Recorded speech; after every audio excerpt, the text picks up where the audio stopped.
Well, good morning, everyone. My name is Joe Cressy, and I'm the chair of the Board of Health. The board secretary has confirmed that we have quorum, so I'm calling meeting 28 of the Board of Health to order. Welcome, everybody. Before we dive right in, just a couple notes off the top. First of all, I do want to acknowledge and thank Toronto Public Health staff formally before we begin. We're approaching the 16-month mark of Toronto Public Health staff, more than 2,400 strong, working continuously, 7 days a week, 18-hour days, with barely a moment to breathe, let alone time off, with unrelenting pressure. And they've done courageous and remarkable work, but they don't always get the acknowledgement that they deserve because we're still in the midst of the storm. But they deserve our deep thanks.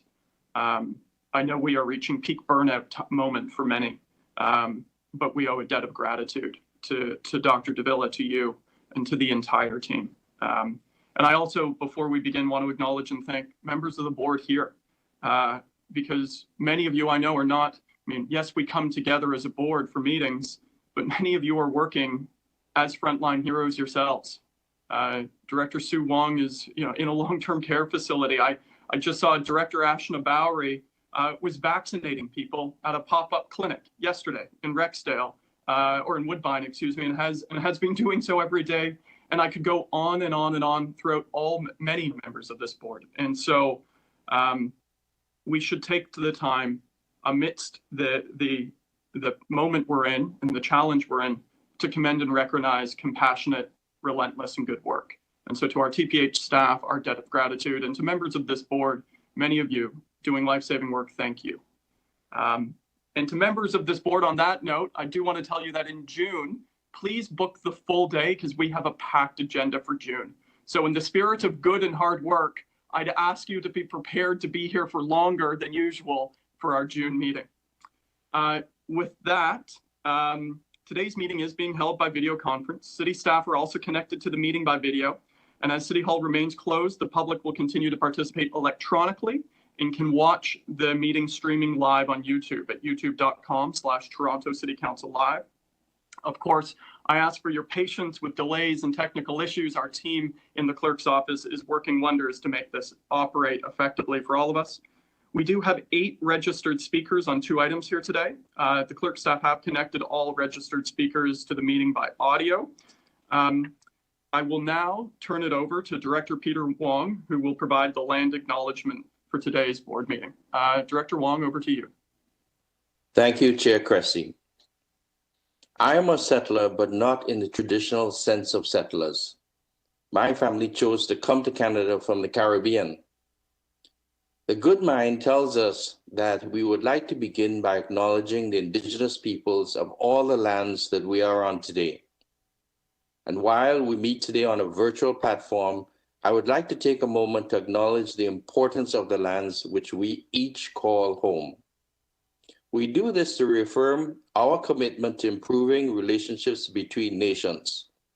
We want to reaffirm our responsibility to improving our own understanding of local Indigenous peoples and their cultures.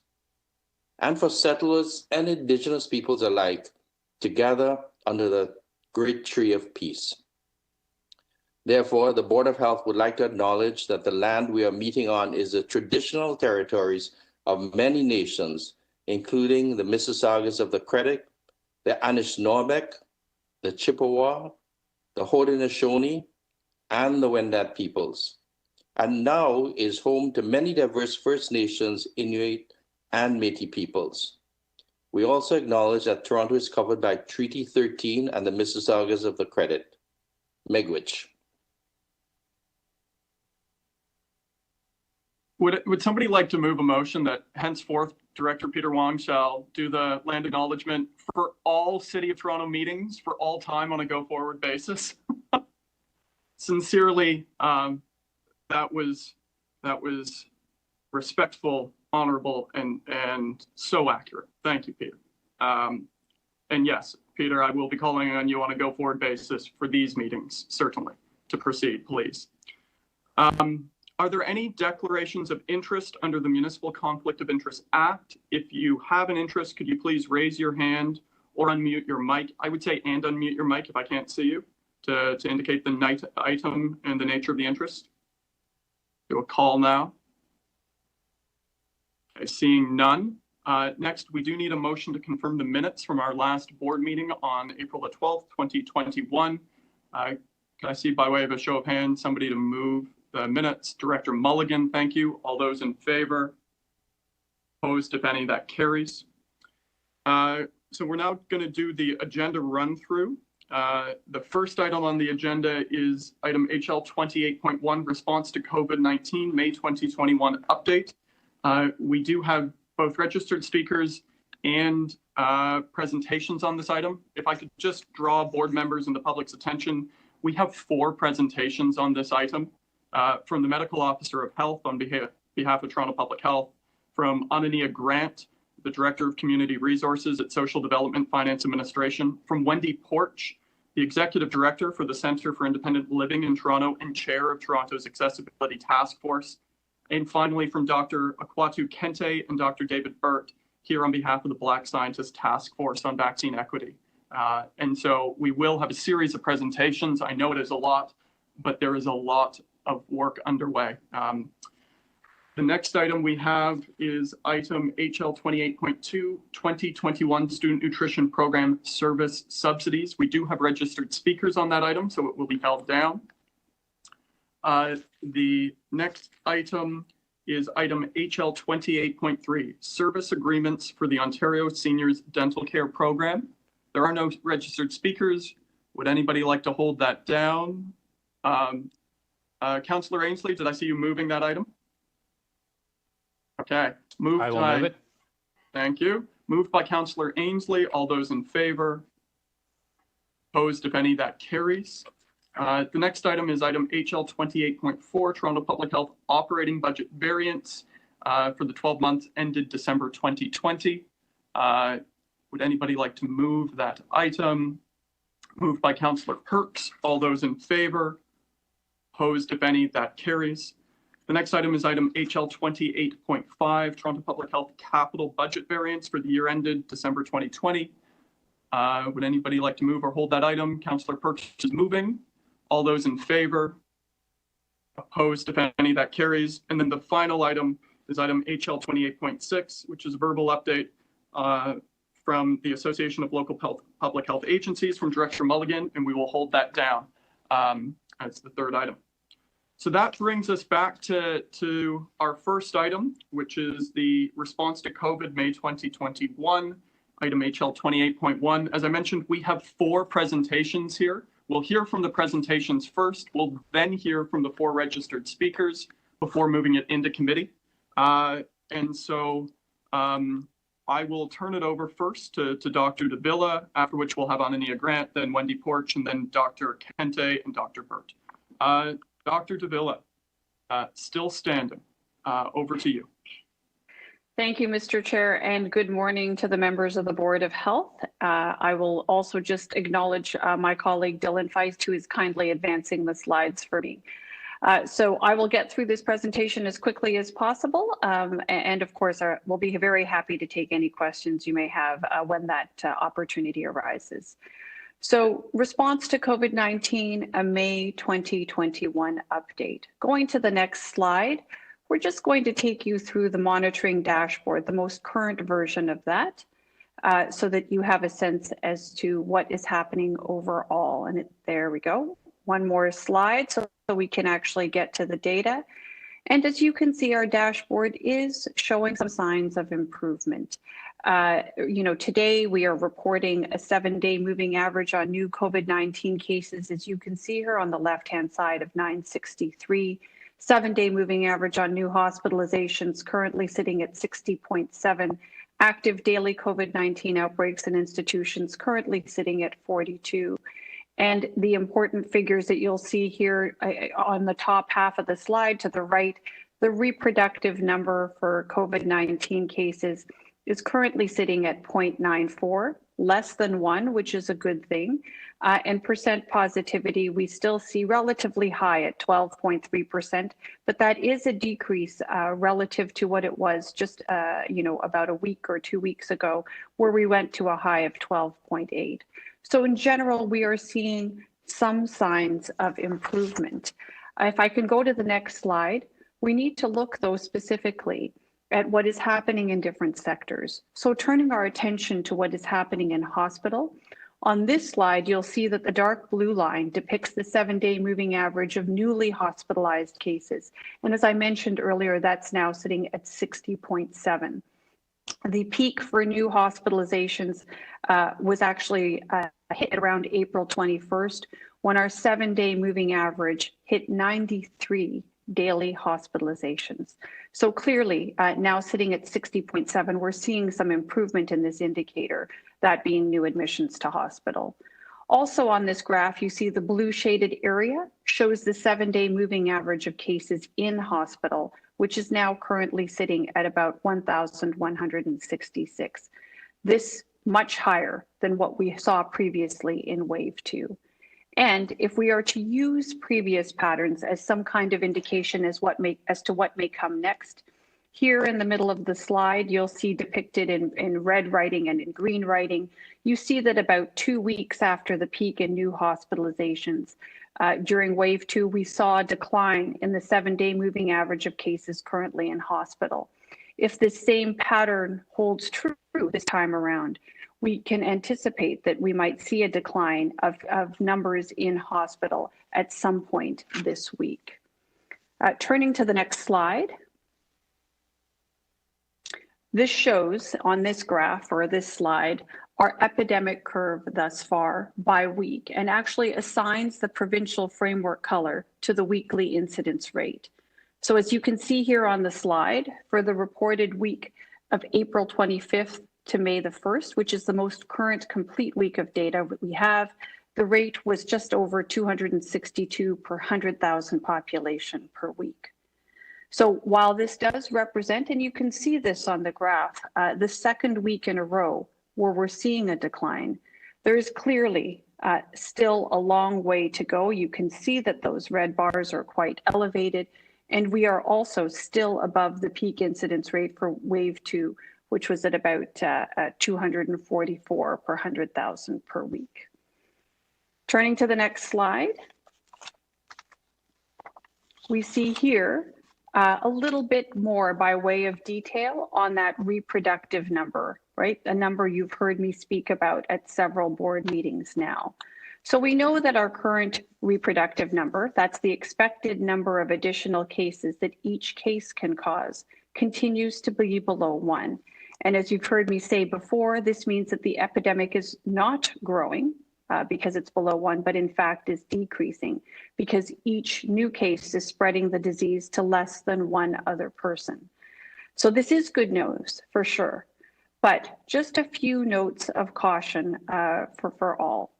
One, you'll note that the confidence intervals are quite wide on that reproductive number. So that figure you see at the bottom of the screen, 0.9, that's rounded down to 0.9, is not quite as precise as we might like it to be. And of course, as we are just fresh off the Mother's Day weekend, and if previous history is a good indicator of what may happen now, it appears that with special occasions like Mother's Day and weekends like the upcoming Victoria Day weekend, we do appear to have a tendency over these events and weekends to have gatherings and get-togethers that are followed thereafter by an increase in cases approximately 7 to 10 days later. We have yet to determine, again, Mother's Day was just yesterday, and to those of you, the mothers out there, a belated happy Mother's Day to you. I do hope that the celebrations were virtual, but of course we will see what happens in the next few days, whether in fact that tendency to gather was reflected this time around in this year's Mother's Day celebrations or the acknowledgements of mothers everywhere. Turning to the next slide. We've talked a little bit about, what events and gatherings and special occasions prompt in terms of behavior, But another factor which impacts on people's behaviors are the broader policy environments and decisions that have been taken by government, including things like stay-at-home orders. And you can actually see that impact demonstrated through mobility data, which is depicted here on this slide. As you've seen before, this is not the first time you've seen this type of data. We do have mobility data which looks at device time at home. And just a reminder for all those at the Board of Health and those who are tuning into our meeting today, we are talking about aggregated anonymized data in respect of cell phone use and where the time or the device time at home versus device time outside. And as shown on this graph, the proportion of device time at home dropped from 81% in January to about 77% in late March, but is now once again approaching 80% following that stay-at-home order in early April. So again, this shows that people are not out and about quite as much as they were before since the implementation of the emergency brake in early April and the stay-at-home order as well. Turning to the next slide, we'll have the opportunity to understand further about that application of that emergency brake. And as you can see here, this gives us a perspective on our longer term projections and the impact of the emergency brake. And as depicted on the title here, the emergency brake did have a significant impact on projected cases. So when we look at our longer term projections, which are updated regularly with actual data, we are seeing that impact of that emergency brake on our case numbers and that stay-at-home order. Specifically, when our epidemiology team looks at our data, they actually saw that the emergency brake resulted in a 43% reduction in transmission. But this being said, our situation, while improved, is still a serious one. And this is actually shown in detail on this slide. At the top half of this slide, you'll see that if we're able to maintain the current level of contact or interaction with each other and therefore transmission, we can actually still expect to see approximately 400 daily cases by June the 1st. If on the other hand, again, still on the upper part of this slide, we see conditions change such that we have increased contact between people and therefore increased transmission, to the point that transmission increases by as little as 20%, we would anticipate that our daily case count would increase or would be about 800 by early June. So again, these are things that we need to be very, very mindful of. On the lower half of this slide, you see similar projections, but this time for the actual numbers of people in hospital. And we know that at current rates of transmission of disease, we can expect to find ourselves in a circumstance where there would still be 900 cases in hospital at the beginning of June. And of course, if there are more contacts between people and increased transmission, then this number would clearly go up and would certainly exceed 1,000, as has been the case before, and is exactly the situation we're seeking to avoid, given the experience that has been had thus far in our healthcare system, and particularly in acute care. Next slide. I've already mentioned this in my earlier slide, but it's clear that the connection between increased contact or interaction and increased disease transmission is further substantiated through a slide such as this. When we look at COVID case reports following long weekends or holidays, it's quite clear that the more contact and the more interaction there is, then you can absolutely expect that in the days following, there will be increased case reporting in respect of COVID-19. This is not particularly surprising to us at this time, having now lived with this disease for many, many months.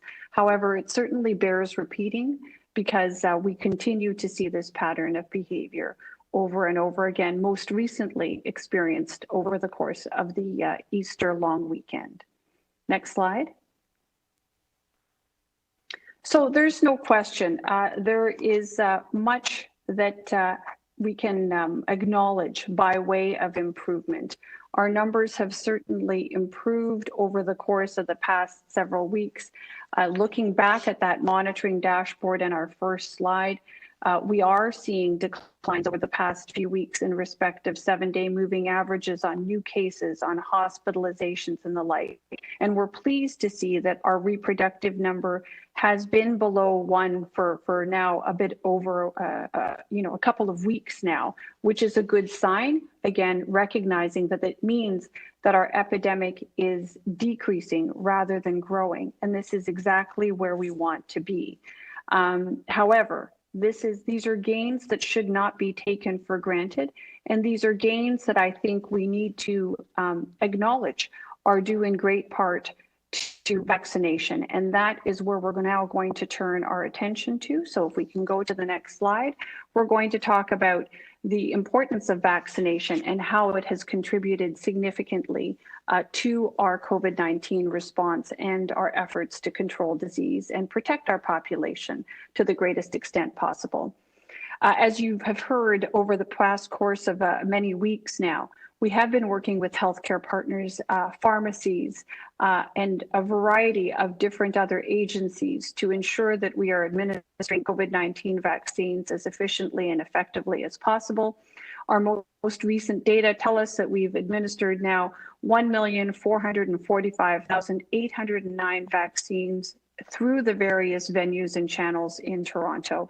And the efforts are clearly on getting as many people vaccinated as quickly as possible in a fashion that uses the resources where they're most needed and where they can deliver the most protection for all of us, meaning that we're focusing in particular on those neighborhoods in need.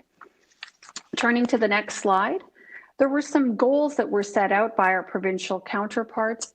And as you can see here, that first goal of 40% of all eligible adults being vaccinated by May the 1st was achieved. And in fact, despite the supply challenges and limitations that have been the case for many, many weeks, we have been making great strides, and we were able to achieve that first provincial goal of 40% coverage for all eligible adults on May the 1st, and that was actually in advance of the prescribed deadline. You can see here on this graph that it demonstrates the pace of our vaccination, what the cumulative count of Toronto residents who received at least one dose of vaccination was at our last extended update, and that was last Thursday. Our focus is, of course, to meet the next goal that's been delineated by the province, that's 65% coverage by the end of May. And based on our current data, we are not concerned about meeting that goal, and in fact have every expectation that we should be able to exceed that coverage goal, as you can see at the bottom of the slide. Turning to the next slide, just to give you a little more detail in respect of the hotspot strategy, as I mentioned to you in my earlier remarks just now, we have been really focusing our efforts on delivering vaccine to those areas in the city where we know they are likely to provide the greatest value, not only to those residents in those neighborhoods, but by focusing on those areas where incidence is highest and where the impact of COVID-19 has unfortunately been the greatest, we know that we can protect not only residents there, but also the entire city as a result. And here in this graph, you see the percent of Toronto residents who are 18 plus who've received at least one dose of vaccine by week. And in particular, we're looking at those priority forward sortation areas, or for simplicity here, we'll call them postal code areas in the city, that have been the focus of extra efforts because they have been most significantly impacted by COVID-19. And as you can see here, with that additional resource and effort being applied to these particular neighborhoods, we have successfully actually improved coverage in these priority postal code areas. They started well below that which we saw for the rest of Toronto. They have now crossed and surpassed the rest of Toronto in respect of coverage. This is, I think, an amazing testament to all those vaccination partners that we've worked with. These priority areas, as I mentioned before, were selected because of their high burden of COVID infection and the differential impact that COVID-19 has had on those communities.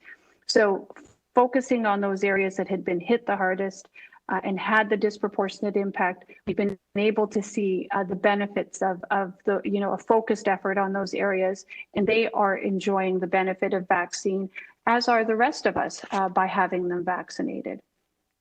Turning to the next slide, we are, those successes notwithstanding, constantly assessing the data to determine what our next priority groups might be, and to determine, have we missed anybody? Are there gaps that we now need to focus on, having had success in other areas? And this is one of the tools that our planning and epidemiology team uses to support our work.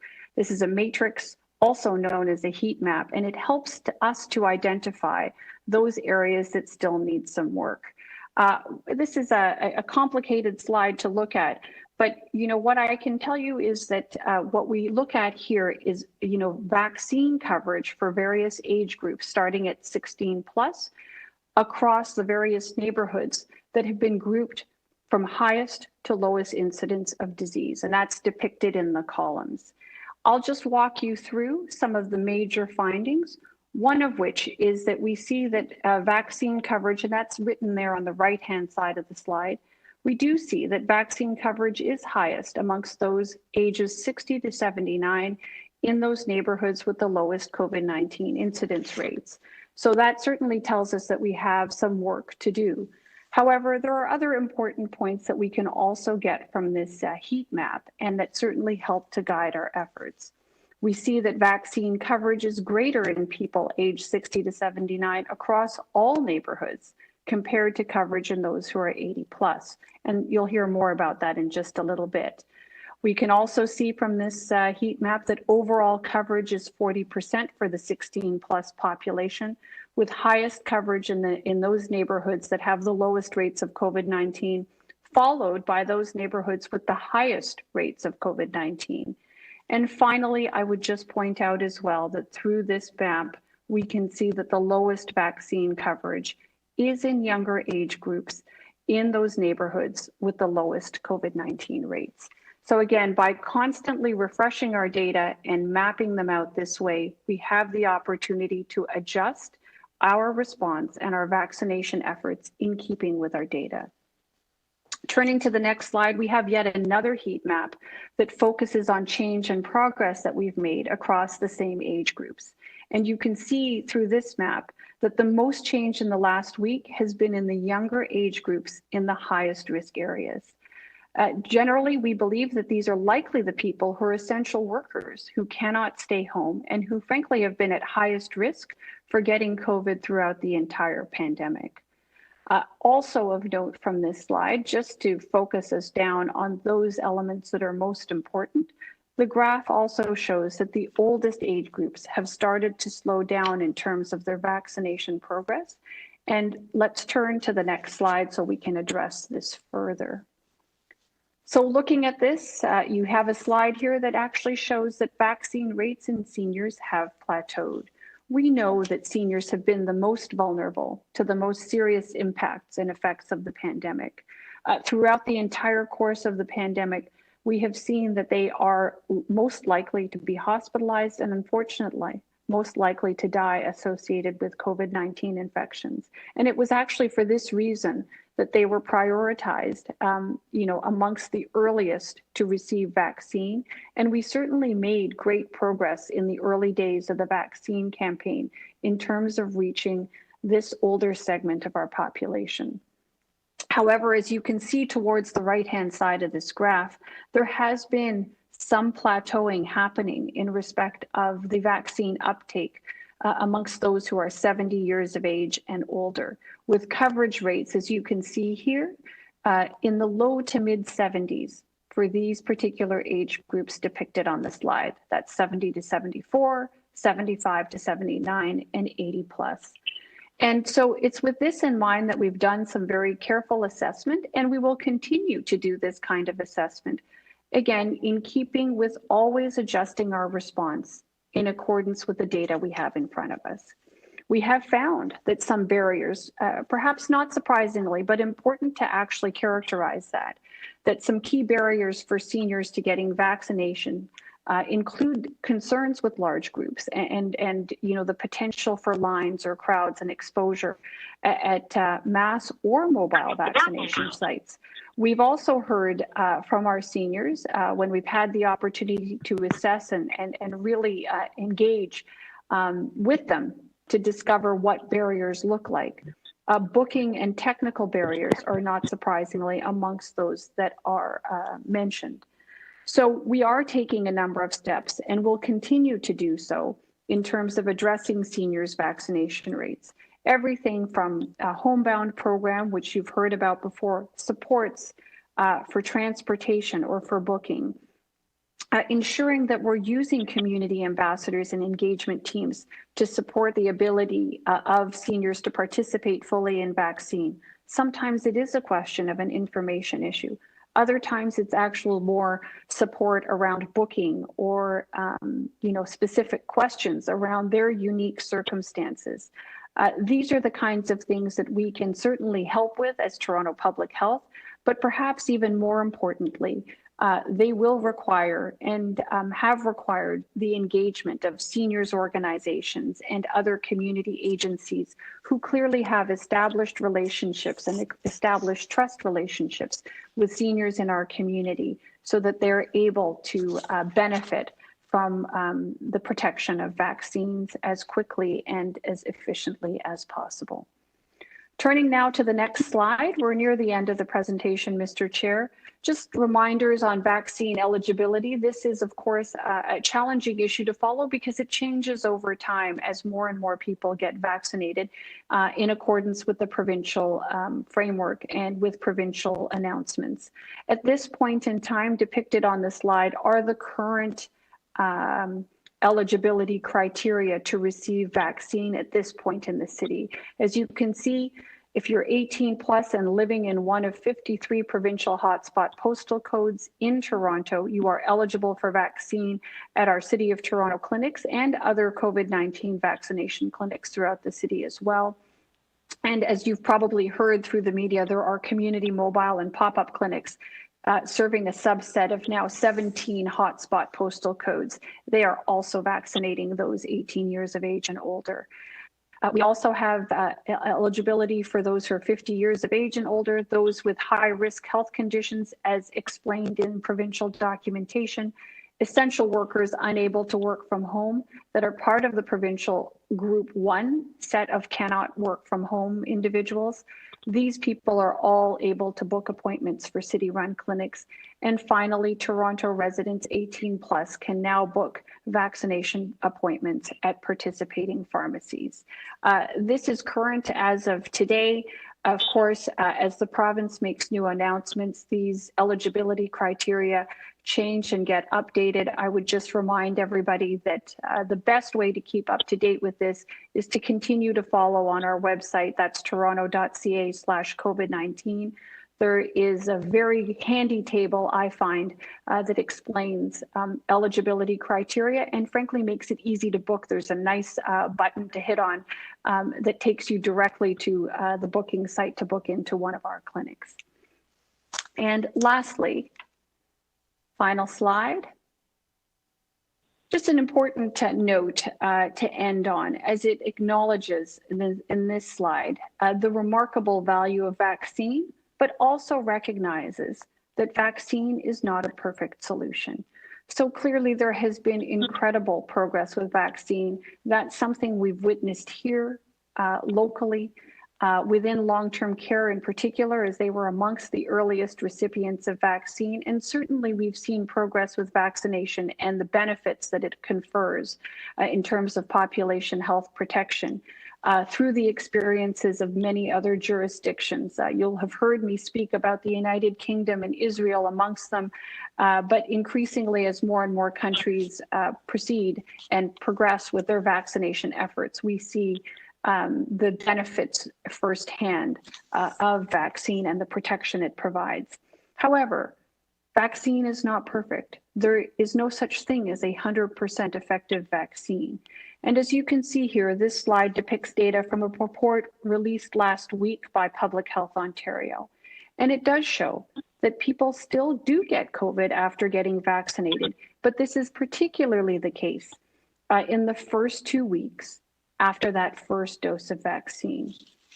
As you can see by the gradation, the drop in the bars as you move from left to right, the risk certainly drops with more time after the first dose, and it drops again after the second dose and with further time after that second dose is received. I think this just serves as an important reminder. While vaccine does confer great protection overall, people do still need to be cautious and follow self-protection measures, especially in that immediate period of time following dose 1. But I think it does show overall that vaccine does provide a great deal of protection.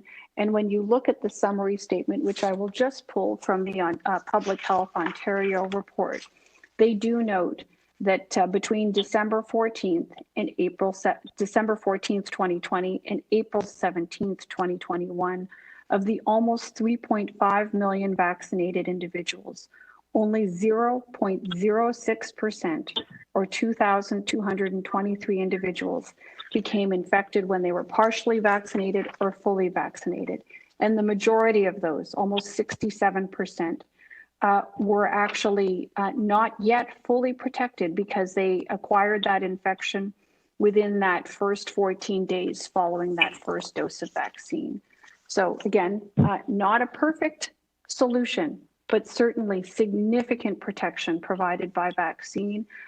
This is the benefit we've seen in certain populations, as I mentioned, long-term care and populations in different jurisdictions around the world, and absolutely the kind of benefit that we would like to confer increasingly to all members of our community. So with that, Mr. Chair, that is the final slide formally of my presentation. But if I may, I wouldn't mind just taking 30 seconds to join you and echo your acknowledgement of staff at Toronto Public Health. In particular, I would like to wish my nursing colleagues everywhere, but especially those here at Toronto Public Health, a happy Nursing Week. It is today the start of Nursing Week. And this year's theme, as I understand it, is at the national level, it's We Answer the Call. And here in Ontario at the provincial level, the theme is Still Standing, Still Strong, and Still Proud. I don't know that I can say it any better than that. So the only thing I can add, once again, as I have done so many times before, but it still bears repeating, is a heartfelt thank you. Certainly to my nursing colleagues everywhere, but a special thank you to my nursing colleagues at Toronto Public Health. I would just further add that as much as this applies to my nursing colleagues, also still standing, still strong, and still proud is the rest of the team at Toronto Public Health. As you mentioned, Mr. Chair, for almost a year and a half, right? This is a team that has been and continues to answer the call with professionalism, with compassion, and with grace in the face of incredible adversity. So to the team at Toronto Public Health, my deep and undying gratitude to all of you for continuing to be there and for continuing to inspire. And lastly, of course, there are too many to thank, but I would be remiss if I didn't thank the many, many city colleagues who have consistently and constantly supported the team at Toronto Public Health. And of course, to all of you, members of the Board of Health, and special thanks to you, Mr. Chair, for your constant support and encouragement to the entire team at Toronto Public Health as we face this unprecedented situation. I continue to rely on all of you for your constant support and encouragement, and I know we can continue to count on you for that, for the weeks and months that we have yet in front of us. So with that, Mr. Chair, thank you, and I will hand it back over to you. Well, thank you, Dr. Davila. More than still standing, still fighting, absolutely. I'm now going to turn it over to Anania Grant, who is the Director of Community Resources at Social Development and Finance Administration and has been leading the community mobilization efforts on behalf of the city alongside TPH. Anania, do we have you? Yes, I'm here. Thank you so much, Mr. Chair. And thank you, Dylan, for managing the slides for us. It was really, really heartwarming to hear the results, Dr. Davila. It tells me that something is working. So thank you so much for sharing that and for all your support. And thank you, Mr. Chair and Board of Health for having me back again this month to give an update. Last month, I shared the plan. And this month, I want to do a quick update on where we are. So we're in implementation stage now. But I thought it was even more important for the board to hear from the two task force that we've established. One is the Black Scientist Task Force that many of you are familiar with, that have been doing tremendous work, but also the newest task force, which is the Accessibility Task Force. So I will be very brief in my presentation and then turn it over to Wendy Port from the Accessibility Task Force, and then Dr. Kwatu Kente to share what's going on within their task force. So if you could move the slide for me, Dylan. This really is, I'm honored to be sharing that, this particular slide, the implementation where we are. I've always said that we have taken a targeted equity approach for universal impact, and we're seeing the results of that. When we target on the population that are least, have the least access and are most impacted, then everybody's going to benefit, and this is what is happening, as you can see from Dr. Davila's presentation. And sure, we have a long way to go. But what I will say, what I've seen that is working as we implement this plan is that we're listening. We're listening to population, we're listening to neighborhoods. It is for them, so it has to be by them. And so we continue to ask the questions, how can we support? What do you need? How do you want this? And often it means that we have to change the way we do things at the city so that we can truly benefit community. And so where we are at mid-April, we funded and partnered with 150 agencies, community agencies across the city, across 140 neighborhoods. These agencies are trusted agencies. Many of them are grassroots agencies, so they're closest to the people. And we continue to be focused on the equity deserving population. So uninsured population, people experiencing homelessness, LGBTQ population, Latin, Hispanic population, and youth. Of course, Black population, and Dr. Kente will speak more about that, people with disabilities, and the South Asian population that we know has been greatly affected. Underpinning all of this, of course, is the indigenous community, who are the owners and stewards of this land. So here we are. Next slide, please. And so this is simply a map to just give you a visual of where we are. And when we talk about these 150 agencies, they're quite right across the city. You will see where the 17 agencies lies, the largest number, 17 and 18, are the hardest hit areas, right? So again, we're focusing on the hardest hit areas to make sure that we're meeting everyone's need and we're getting people vaccinated. This is really about saving lives. This is really about getting people the information they need to make intelligent decisions. And so right now the agencies we're going to have 280 at least ambassadors. We're halfway there in terms of boots on the ground, so to speak. And Dr. Davila, everybody's been very, very, social distancing is happening for sure. But what I mean is that they've been activated. So folks are being, and by the end of the month, we will have our 280 or more. Just remembering that they were funded in mid-April, so things are taking a little bit to get ramped up. But we're on track. We're absolutely on track. Agencies are being trained through behavioral scientists so that they are responding as best as possible, most appropriately. Next slide, please. And so just quickly talk about how we supporting Dr. Davila talked about how we've been having a little bit of slump in terms of seniors reach, and so we use the information from TPH to decide our next moves. So we were happy to have that information, because when we realized that seniors, we needed to reach seniors, we immediately activated 20 agencies right across the city to speak directly to seniors.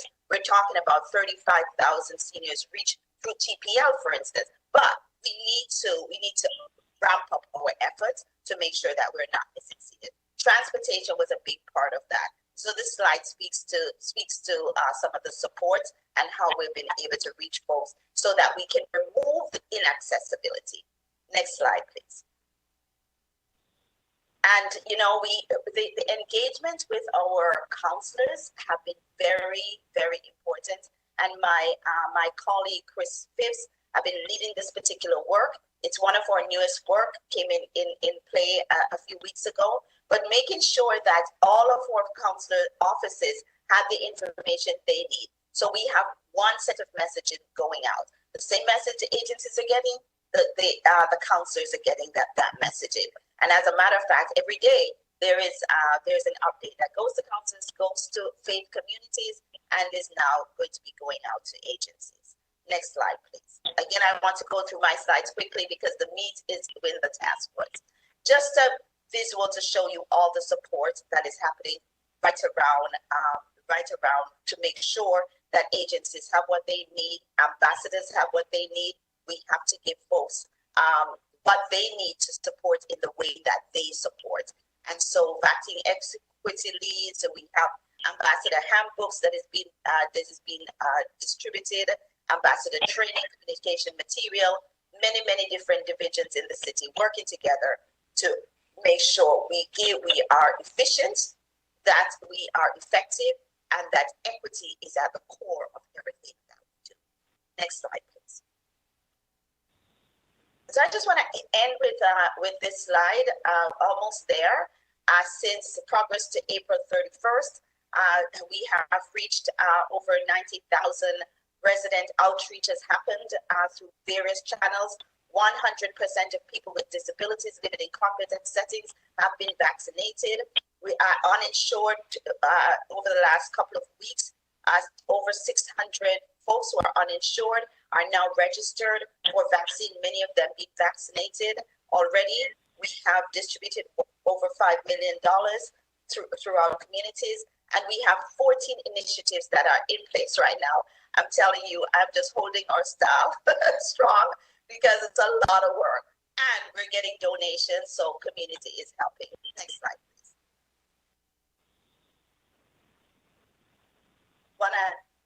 I want to end with this slide. Ubuntu is a South African, certainly Southern Africa phrase that you hear a lot. And Ubuntu really is it's a noun and it's a verb, and it's about the belief that we are defined by our compassion and our kindness towards each other. And so as we work with agencies, as we work with staff inside, as we work with community, we have to keep this focus in mind, compassion and kindness. And so thank you so very much, Mr. Chair. I want to turn it over now for my esteemed colleague, Wendy Porsche, to share an update on the Accessibility Task Force.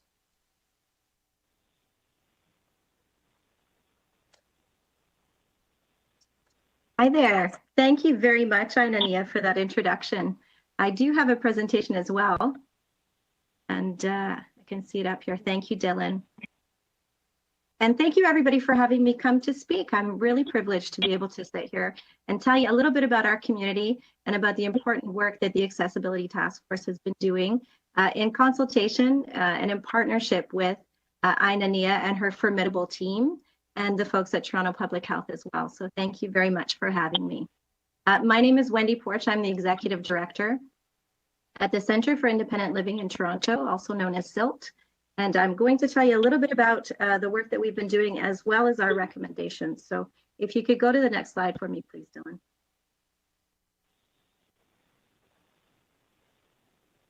The City of Toronto's Accessibility Task Force on COVID-19 vaccines was formed in March 2021, so we have not been around for very long, but we are mandated, we have agreed to work towards these 3 key activities: to make recommendations to effectively close equity gaps in current vaccine planning and increase vaccination rates amongst people with disabilities and their caregivers. We're also working together to share knowledge about COVID-19 infection risks and measures that reduce risks and enhance testing and safety practices across disability communities. We're also working together just generally to identify, review, and think through and address concerns with barriers to accessing the COVID-19 vaccines. Next slide, please, Dylan. I wanted to talk a little bit about the rationale for this group and why it was so transformational and so important when we were approached by Anania and her team to work together to put together this task force. The rationale is very important. So other jurisdictions, the United Kingdom and the US, for example, have been collecting data about the impact of the pandemic on people with disabilities. And the numbers that they are reporting are, they're tremendously impactful and they're terrifying, frankly. One of the studies shows, and this is the Office for National Statistics in the UK, updated estimates of coronavirus related deaths by disability status. Disabled people make up 6 in 10. 59.5% of all deaths involving the coronavirus for the period 20th November 2020, and that was from January 2020 to November 2020. By comparison, disabled people make up only 17.2% of the study population, therefore suggesting that disabled people have been disproportionately impacted by the pandemic. Some of our populations are, in fact, even more vulnerable than others. People with learning disabilities are dying of coronavirus at more than 6 times the rate of the general population. That's a link to a Guardian article based on another study that came out of the UK. We don't have data on what this impact is for people with disabilities in Toronto or Canada because we do not collect this data. We don't identify people with disabilities in a way around data, around corona risk, around treatments, around interventions, where we can see the population of people that I work with and of whom I am a member. Next slide, please. I just wanted to show you some of these headlines from some of the countries where we do collect this data, because I really want this to be something that sits with everybody, that we might have a shift in terms of our understanding of who's vulnerable here. COVID deaths for people with learning disability, and just so you know, I was a research fellow in the UK myself. Learning disability means developmental disability, so it's a slightly cultural term. But we're still talking about people with developmental disabilities or intellectual disabilities. Again, this is a Guardian article that says that it is 6 times the average of people without disabilities. COVID deaths accounting for 6 in 10 in England of last year. And again, that's the Office for National Statistics. This is not community agencies sort of making these statistics up. This is tracked, and these are the numbers that they have. Next slide, please, Dylan. The article on the right here is about the devastating impact of COVID-19 on individuals with intellectual disabilities in the United States. This is an article from the New England Journal of Medicine. It's also, again, quite a wide-ranging study that looks at many people and has determined that the second most significant risk factor for fatality related to COVID-19, the first is age, the second is if you have a developmental disability. And also on the left is a headline that reads, "Fury at do not resuscitate notices given to COVID patients with learning disabilities." I'm not suggesting that that's happening here, but this is in the UK, and people with developmental disabilities were having do not resuscitate notices attached to their files, attached to their charts, in the absence of them understanding what that meant. So not only are we seeing people with developmental disabilities very impacted by COVID-19, we see, at least in a UK context, that there was a kind of triaging that was happening as well. Next slide, please, Dylan. I just want to underscore, we don't have the numbers for Canada or for Toronto because, again, we don't track those numbers here. I just want to ask you to think through what could that look like for us in the context in which we are. So coming to some of the recommendations that the task force has, we have met a number of times. And again, I would like to say thank you also to the task force members and to the staff who have been supporting the task force on Anania's team. Everybody has been working very hard. The task force members are all volunteers as well, and they're all people who are also running agencies who support people with disabilities too. So I think there's a lot of heart around this work in general. We certainly heard about it today in terms of the folks that are working very hard at TPH as well to support this work, but there are community agencies I just want to acknowledge. So saying this, today the task force has developed a number of recommendations and they're listed here. So the first one, when we first came together, was to recommend that people with disabilities who rely on daily service or who are resident in congregate care settings were immediately prioritized for vaccination in phase 1 of the rollout. The second recommendation was that the City of Toronto's vaccine rollout partners work with OHTs, the Ontario Health Teams, and Toronto Public Health, and supportive housing providers and developmental service providers to immediately identify priority days for client vaccine bookings, to identify mobile outreach teams to vaccinate people in congregate settings who cannot travel to a vaccination site, and to provide vaccines directly to Vibrant Healthcare Alliance, who sits at our table, and Safe Haven, who also sits at our table, for use in disability community-specific vaccine clinics. Next slide, please, Dylan. So the results of those recommendations did move us forward with partnership from all of the people around the table. So Toronto Public Health provided space to task force disability agencies to book 200 people with disabilities living in congregate care settings to be vaccinated, and that happened very quickly, and we were very grateful for that. So we can report that people with developmental disabilities in congregate care settings are reported to be at 100% vaccinated. And just a slight tweak, I think, on what Anania had reported earlier. We don't understand this to be the case yet for people with physical disabilities in congregate settings. So as I understand it, many are vaccinated, but there are still a few folks that are not vaccinated who have physical disabilities in congregate settings.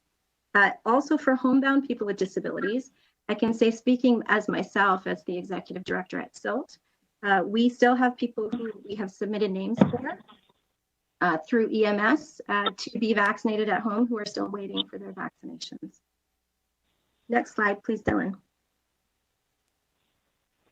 We came together as a task force to also talk through our growing concerns with Ontario's critical care triage protocol.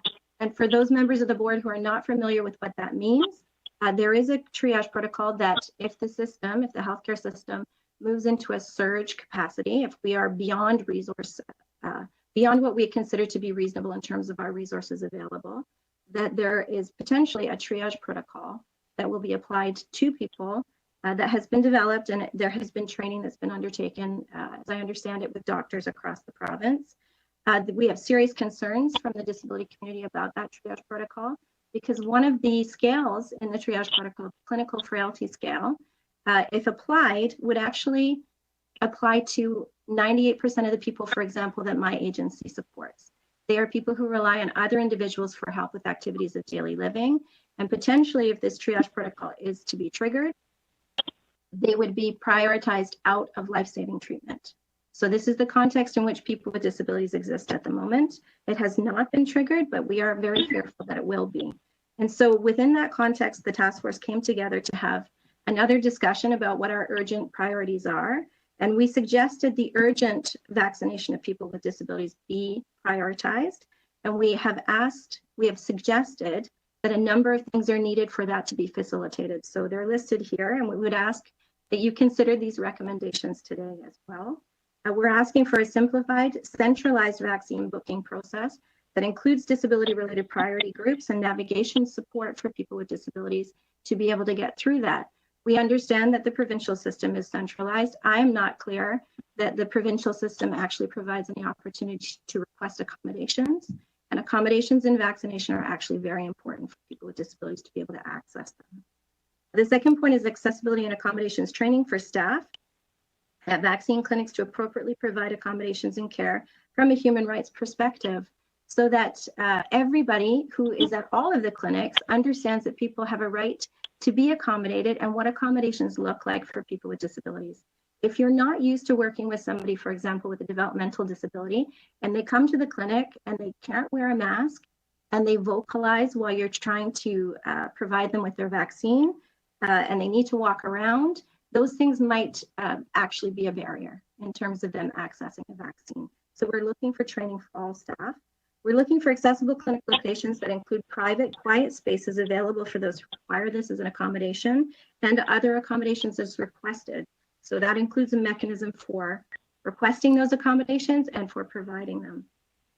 If you could go to the next slide, please, Dylan.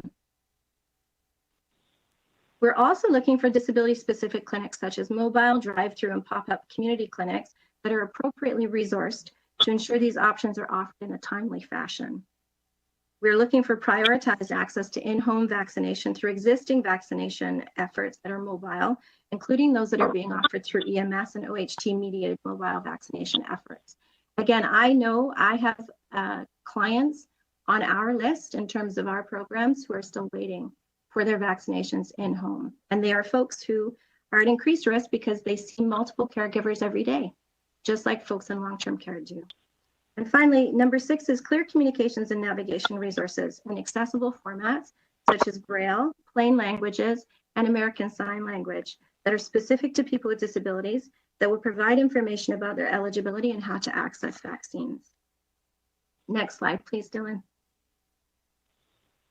And so working towards ensuring that we are working together to improve the vaccine landscape for people with disabilities, the task force is requesting resources supports for an implementation of our second set of recommendations, which is before you today, ongoing opportunities to report to the Board of Health on how things are going and where we're seeing emerging successes and perhaps emerging challenges, and additional disability-specific clinics. We have been working together with Anania's amazing team and folks at Toronto Public Health, and we're hoping to have a clinic this week and one next week. But we have seen substantial need, and those spaces disappear quite quickly. So thank you very much, everybody, for your time. That is the end of my presentation, but I'd be happy to take any questions anyone has. Thank you very much, Wendy. Please stay on the line. We have one final presentation before we move to deputants, and so we will come back for questions. But a heartfelt thank you before we do. Next, I'm going to turn it over. Our final presentation here is from Dr. Akwatu Kente, who is a special advisor to the City on our Equity Action Plan and chair of the Black Scientist Task Force on Vaccine Equity. Akwatu, do we have you here?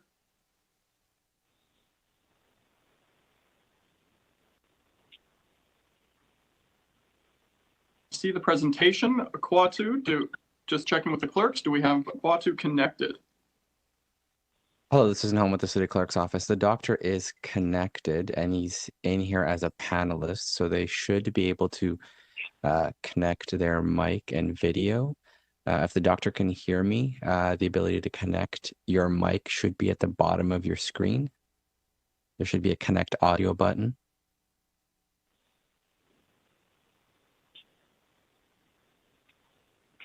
So Dr. Kente or Dr. Burt, do we have either or both of you here?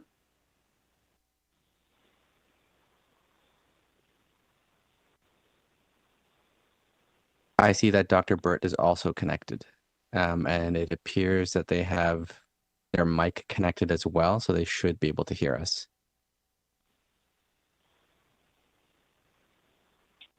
And they are also not muted. So Dr. Burt, if you are speaking.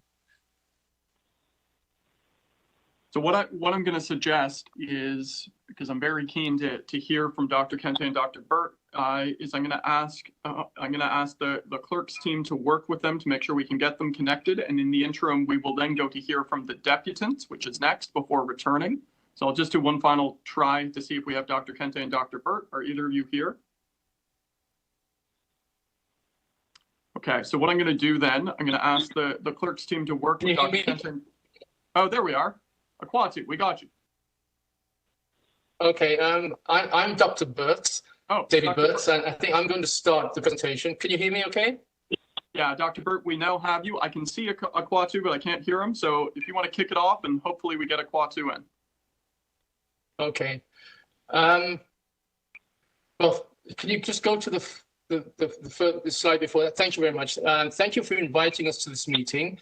And I'd also like to thank the City of Toronto for recognizing the need for a vaccine equity initiative and for your support of the Black Scientist Task Force. I'm an immunology scientist with over 30 years of experience in vaccine research and development here in Canada in pharma companies like Sanofi and GSK, and a proud member of the Black Scientist Task Force. Over the last 5 to 6 months, during our outreach to the community, we've noticed that the Black community is really aligned with the broader community interests and concerns in terms of recognizing the need to reduce COVID positivity by following the best preventative practices. Also, the need to reduce hesitancy. And we've been trying to work with the community by engaging them and giving them accurate information. You know, there's a lot of misinformation out there in social media that attracts a lot of attention. And we're also aligned in the need to build herd immunity through mass vaccination. However, there are some specific concerns that Black Torontonians have that are related to race and health equity issues that Dr. Kenty will address. If you could go to the next slide. So we've been engaging the community in a number of ways through our website, social media, but the main method of engagement so far has been through town halls and our recent community vaccine days. We've had town halls since February, the beginning of February. Our plan was to have 3 or 4 town halls. We've had 14 town halls with at least over 4,000 participants. And every town hall that we do with a particular community group, we've had requests from others and based on referrals. And also we've had town halls to really address new information that has come from the health authorities related to vaccines. So during these town halls, 90% of the participants have been Black and about 10% white. And we have surveys at the beginning and at the end of each town hall. And in general, about 30 to 40% of individuals identify as being vaccine hesitant at the beginning, and also 10 to 15 say categorically we're not going to take COVID vaccines. But on average, the town halls have reduced the hesitancy by at least 20%. And this has really been encouraging to us. And that's one of the reasons why we continue to do this. And in addition, the recordings are archived. So they're shared widely by the participants in their community with their family members. And we also think this helps to change the minds of the community after watching these recordings. The other activity that we've had, one of the major ones, was actually took place over the weekend, which was a community vaccine drive. So this happened on Saturday and Sunday at the Jamaican Canadian Centre at Finch and Highway 400. And this was done in collaboration with volunteers from the Black Creek Community Health Centre, Black Physicians of Ontario, Canadian Black Clergy, and the Black Task Force on Vaccine Equity. Both days we had sessions between 10 a.m. in the morning and 6 p.m. in the evening. And on the first day, there were lineups from 7 a.m. in the morning. And during this time, these 2 days, 2,231 individuals came out and got their vaccine. And I was really impressed with the fact, especially that the majority of the people who turned out were young people aged between 18 and 30.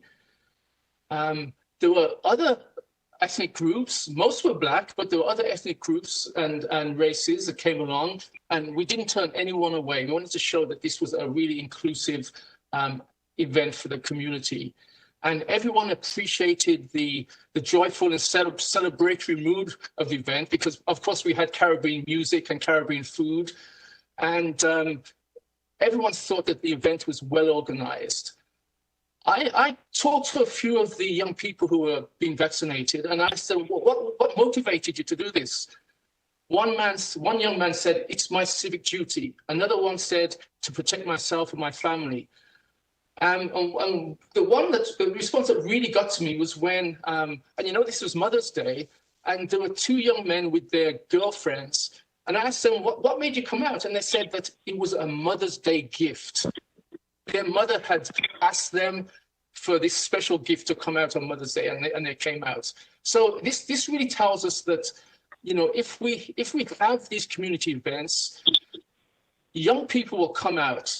Young people will come out, and I hope that this isn't going to be the last of one of those events. One of the things that we noticed, of course, when they come out, it means that they're not vaccine hesitant.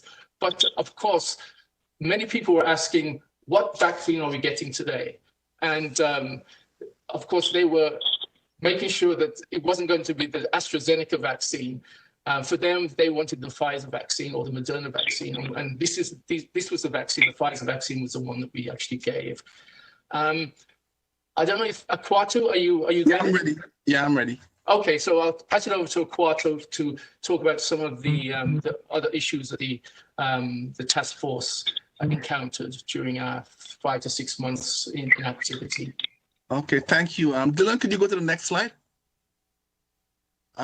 So, you know, and we're not presenting the recommendations as of yet. What we're doing is really giving voice to the people who attended these 14 town halls. And I keep saying we only intended to do 4 town halls. The demand continues to this very day. We have about 5 town halls pending. People just want more town halls. And because the town halls have some proven efficacy, we continue to say yes. But the concerns that have been articulated at these town halls are fairly serious concerns. And I would say the highest priority one is that immunization coverage does not match Black and racialized rates of positivity, hospitalization, and death. Many people have said repeatedly that focusing on the Black population that's facing greater risks with vaccines is long in coming. And so this we can really grow out of that recognition. And really we hope that there's more, but it's to be seen. But this is a core concern of Black communities across Toronto. And before I move on to the next slide, you know, when we started doing this in November, many people didn't know they were living in hotspot communities. We had people attending town halls and saying, I don't live in a hotspot community. Just live, you know, Jane and Fish, but I didn't know it was a hotspot community. But I could say for the last few weeks, we haven't been meeting anyone who didn't know if they were living in a hotspot community. That consciousness has grown significantly over the past few months. Next. Of course, social determinants of health have come to the fore during this pandemic as never before. And I know I'm speaking to many people who are fully aware of these issues. We're aware of these issues, but what really sort of brought it home was the lived experience. You know, nothing beats lived experience in giving reality to statistics. And, you know, I have no hesitation in saying that inadequate sick day coverage is a core driver of this epidemic, particularly the racialized segment of it, and income support as well. But, you know, both are long-term issues, this I know, but the sick day coverage during the pandemic is the critically key one. Next. My colleague referred to this, the high levels of mistrust in mainstream institutions, which actually sort of drives the vaccine mistrust, I would say, as opposed to vaccine hesitancy. And a poignant comment that was brought to me was when one of our town hall attendees said, why should I listen to people who don't listen to me when I tell them about the issues I'm dealing with, the racism I'm dealing with? Why should I listen to them when they tell me about vaccines? You know, so we polled 700 of the town hall participants, got about 300 responses, And you can see from the survey on your right-hand side that historical mistrust is high on the list. People really expect that their health aren't taken seriously and can be abused by governments and by large institutions. On the other hand, I could say we also found that local healthcare organizations such as the community health centers and Black health professionals were the two most trusted sources of information about COVID. These are, I don't think these are new issues. It's just that the pandemic has brought it to the fore. Next. Institutionalized race-based data. I mean, one of the, if not the most frequently asked question when we start off the town halls was, is there race-specific data on the different vaccines? What do the vaccines mean for Black people, and where's the data to back it up? Then there's the data issues with respect to COVID positivity, COVID hospitalization, and COVID mortality. And COVID mortality was a really hot button issue because, of course, we really don't have exact data on COVID mortality, except for one or two studies which have been public this in 2021, in February 2021, and last month. But the task force really is supportive of race-based data, but wants race-based data to be tied to equity purposes only, and also the timely reporting of that data. And next, Dylan. As we, get through wave 3, there's a final wave that really has sort of galvanized the attention of members of the task force. And that's a potential wave of mental health problems among Black children and adolescents. We have heard many reports about persistently high levels of anxiety being experienced by families, especially children and youth who had no issues prior to COVID-19. We consistently hear about behavioral challenges, serious learning setbacks. And one of the most common issues is people who are essential workers and unable to stay home and support their children in this online learning environment.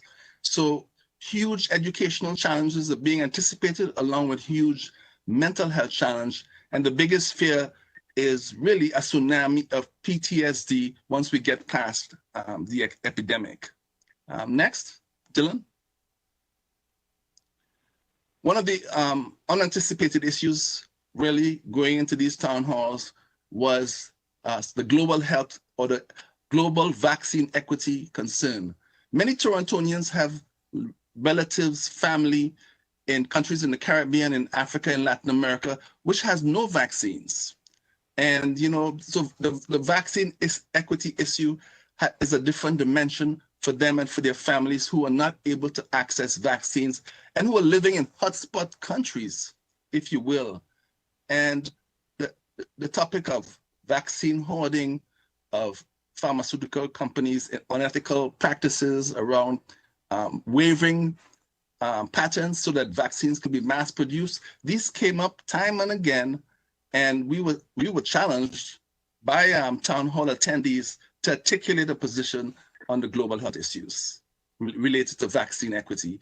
And that's why you see it here, because of course, we are municipally focused, but the people of Toronto are both living their lives within the municipality, but internationally and globally connected. And by the way, a lot of the misinformation is also coming from external sources as well. It's not just local sources of misinformation, it's global sources of misinformation, especially on WhatsApp. Next. And I'll let Dr. Burt close on this point. Yeah, just point from the weekend. Yeah, just finally, we've realized during our work so far in the town halls and the community vaccine day or days that when people are being heard, they participate. And we believe one of the great advantages of the Black Scientist Task Force is that we can engage our community in a culturally sensitive manner around the issues related to COVID and COVID vaccination. And they're responding. I think there's a strong element of trust. And we think this is one of the reasons why we've had this success. And as you heard from Dr. Kenty, our community has been willing to tell us what their concerns are. And when discussed and when engaged, are willing to be vaccinated and to be more positive about the vaccine and COVID in general. Thank you. Well, listen, on behalf of the board, let me express our heartfelt thanks, Dr. Burt and Dr. Kenty, as well as Wendy Porch before that, for your presentations and updates. I just note for the board, for your awareness, that we are anticipating at our June meeting to receive a full report with recommendations from the Black Scientist Task Force. Today was an update. We're going to now to turn this to hear from 4 deputants before we then move into questions from the board for our many presenters here today. And so I will now turn to our public deputants. We have 4 listed. Our first is Erica Barber. I'd ask Nahom with the Clerk's Department to connect Erica, please. Hello, hello, Erica. You are connected and you should have access to your audio panels. There should be, yes, looks like you're connected. I am now unmuting Erica. Welcome, Erica. You'll have 5 minutes and I'll begin your time when you're ready. Okay, can everybody hear me? We can, thank you. Yes, okay, great. Okay, I don't have a speech prepared, but what I have is a list of questions about the health of the public after almost 15 months of lockdowns. Do you have any data on the amount or the number of suicides since the lockdown started, including children, since they've been told they're asymptomatic super spreaders capable of killing their entire families? Do you have any data on the amount of drug overdoses since the lockdown started? What about the rise in addiction and mental health issues since the lockdown started? Do you have any data on the rise of domestic violence and child abuse, including pedophilia, since the lockdown started? Are there any graphs on the rise in bankruptcies since the lockdown started? Do you have any data on the rise in homelessness since the lockdown started? Have you looked into the issue in the rise of childhood hunger and poverty since the lockdown started? Are you keeping track of the occurrences of adverse reactions from the experimental mRNA gene therapy injections being administered to the healthy population? Is this information available to the public? Are there any studies about the effects of forcing a healthy population to wear masks and breathe in their own waste for long work and school days for more than a year? Can I see these studies? How sure are you that these lockdowns and the forced mask wearing and injections of experimental gene therapies are not having a much worse effect on the public than COVID-19? Thank you. Thank you very much, Erica. Are there any questions for Erica? Seeing none, thank you very much. Our next public deputant is Graham Lamb from the Coalition for COVID Safe Club Reopening. Graham, do we have you on the line? Yes, can you hear me? We can. Graham, welcome back. You'll have 5 minutes and you can start when you're ready. Great, thank you so much. So good morning, everyone. I'm here on behalf of the Coalition for COVID Safe Club Reopening, which is a group of bathhouse workers and community allies who want to see our city's bathhouses reopen as soon as it's safe, but also as safely as possible. For several months, we've been reaching out to community members, especially those who work in or patronize bathhouses, so that we can advocate for the measures that are important to them. A strong majority of the bathhouse employees that we've been in touch with have said that the main measure that will make them feel safe going back to work is mass immunization. And as that proceeds, thanks to the dedicated work of our city's health workers and the partnerships in order to address vaccine hesitancy in particular communities, thankfully, this is feeling less and less remote. But we're not through this yet. It will be some time before restrictions on indoor gatherings can be safely lifted altogether. If bathhouses in Toronto are not going to be reopened until the vaccines have had time to do their work, it would be helpful for Toronto Public Health to lay that out in advance in order to reduce the anxieties and uncertainties faced by bathhouse workers who are nervous about being called back under conditions that wouldn't make them feel confident in their safety. However, it could be a long time before we're in the clear. And the longer that our bathhouses remain closed, the greater the impact on our community, especially those of us who work there or who rely on outreach and harm reduction services provided at the baths, such as accessible rapid HIV testing. If Toronto's bathhouses are to reopen at a point where public health measures will still need to be in effect, it's important that they be provided with appropriate guidelines that mitigate risk while reflecting the reality of how we actually use these spaces. This will be particularly important to ensure that AIDS service organizations and other community partners are able to resume in-person services at the baths when they reopen. If ASOs don't feel comfortable sending their staff and their volunteers to these spaces, it will be hard for customers and employees to feel safe themselves. We've been working closely with ASOs continuously, including Ryan Tran, who's here on the call on behalf of Asian Community AIDS Services. So I'll leave him to address the outlook of ASOs in more detail. In March, then we approached the bathhouse operators and they informed us that rather than working directly with the ASOs or with other community partners such as ourselves, their hope is to reopen under the existing guidelines that have been developed for other businesses, as those in London and Hamilton briefly did last November as the second wave was rapidly picking up steam. I'd encourage the board to consider the context of other Canadian cities. Bathhouses in Montreal, for example, which reopened for a pretty significant time last summer, have been closed since the fall as public health guidelines locally for indoor spaces mandate wearing masks and maintaining a distance of 2 meters between members of different households. And I just point out that these are also part of the Ontario government's framework for most businesses, even under the green category of the reopening framework. Montreal's bathhouse operators recognize that these guidelines are incompatible with their business and that it's not credible for them to ask customers to follow public health guidelines unless the door is closed. The same holds true in Toronto. Bathhouses aren't gyms, they're not restaurants, they're not hotels. They have unique risks and they'll need guidelines of their own. We think there are solutions, and Toronto Public Health is well positioned to work with both the operators and community stakeholders to find them. We're therefore coming back to the board and asking that Toronto Public Health consult to draw on the knowledge and the expertise of community partners to inform the development of appropriate guidelines to assist bathhouse operators in coming up with plans that will secure community confidence well in advance of their eventual reopening. Thank you. Thank you, Graham. Let me just see if there's any questions from members of the board for you. Seeing no questions, thank you very much for the presentation. Next, I have Ryan Tran. Thank you. Next, I have Ryan Tran from the Asian Community AIDS Services. Ryan, do we have you on the line?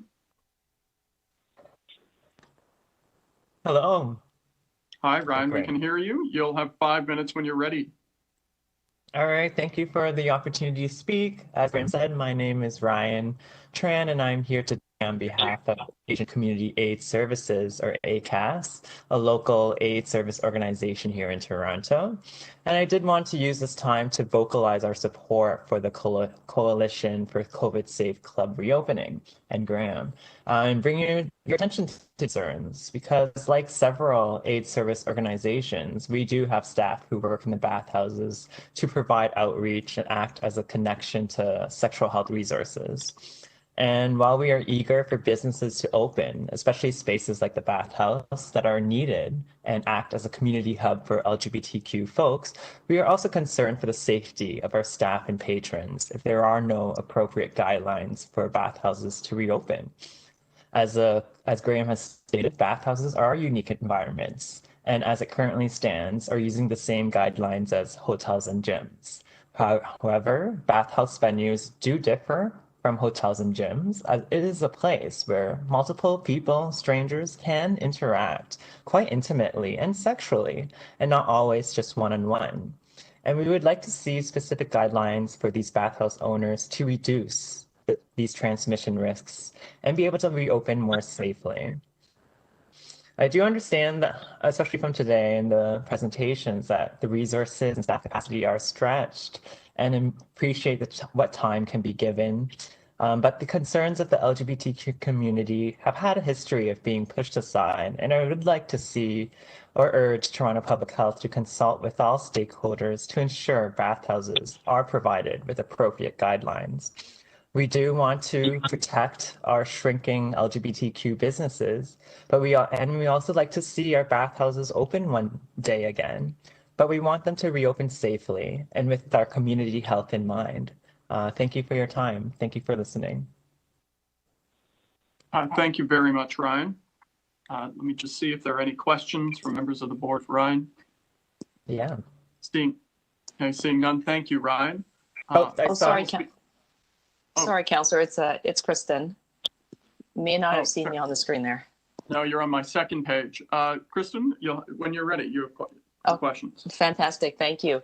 And thank you for the deputation. I just wanted to maybe solicit an update. I know that your coalition was in contact with Toronto Public Health staff. Councillor Cressy and myself had helped facilitate that discussion.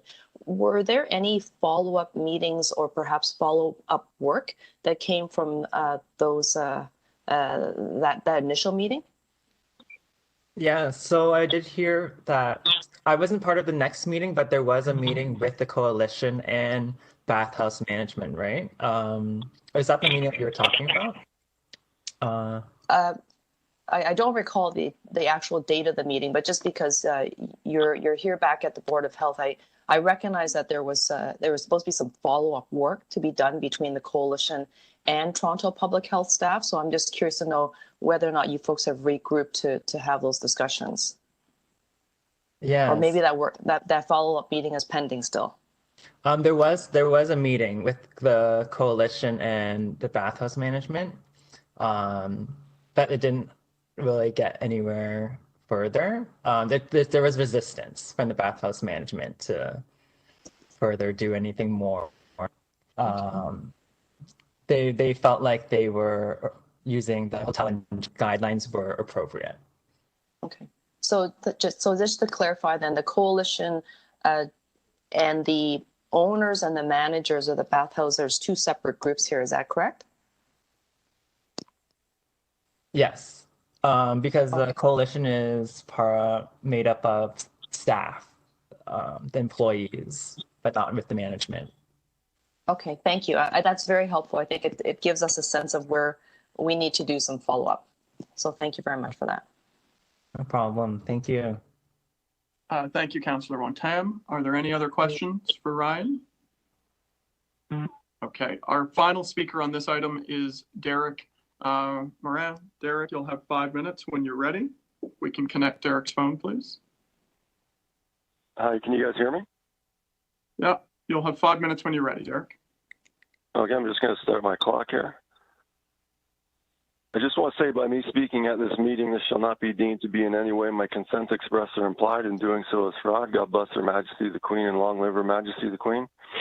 So in this report, it says on April 17, 2021, the province amended the increased public health measures announced on April 16th to permit playgrounds to reopen and limit increased police authority to enforce the stay-at-home order.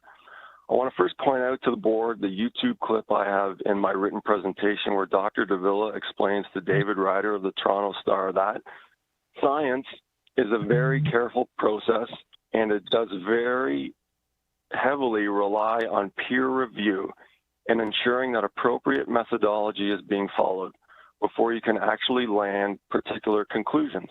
Now, you'd think that these decisions are being made based on science by the province, but that's not the case.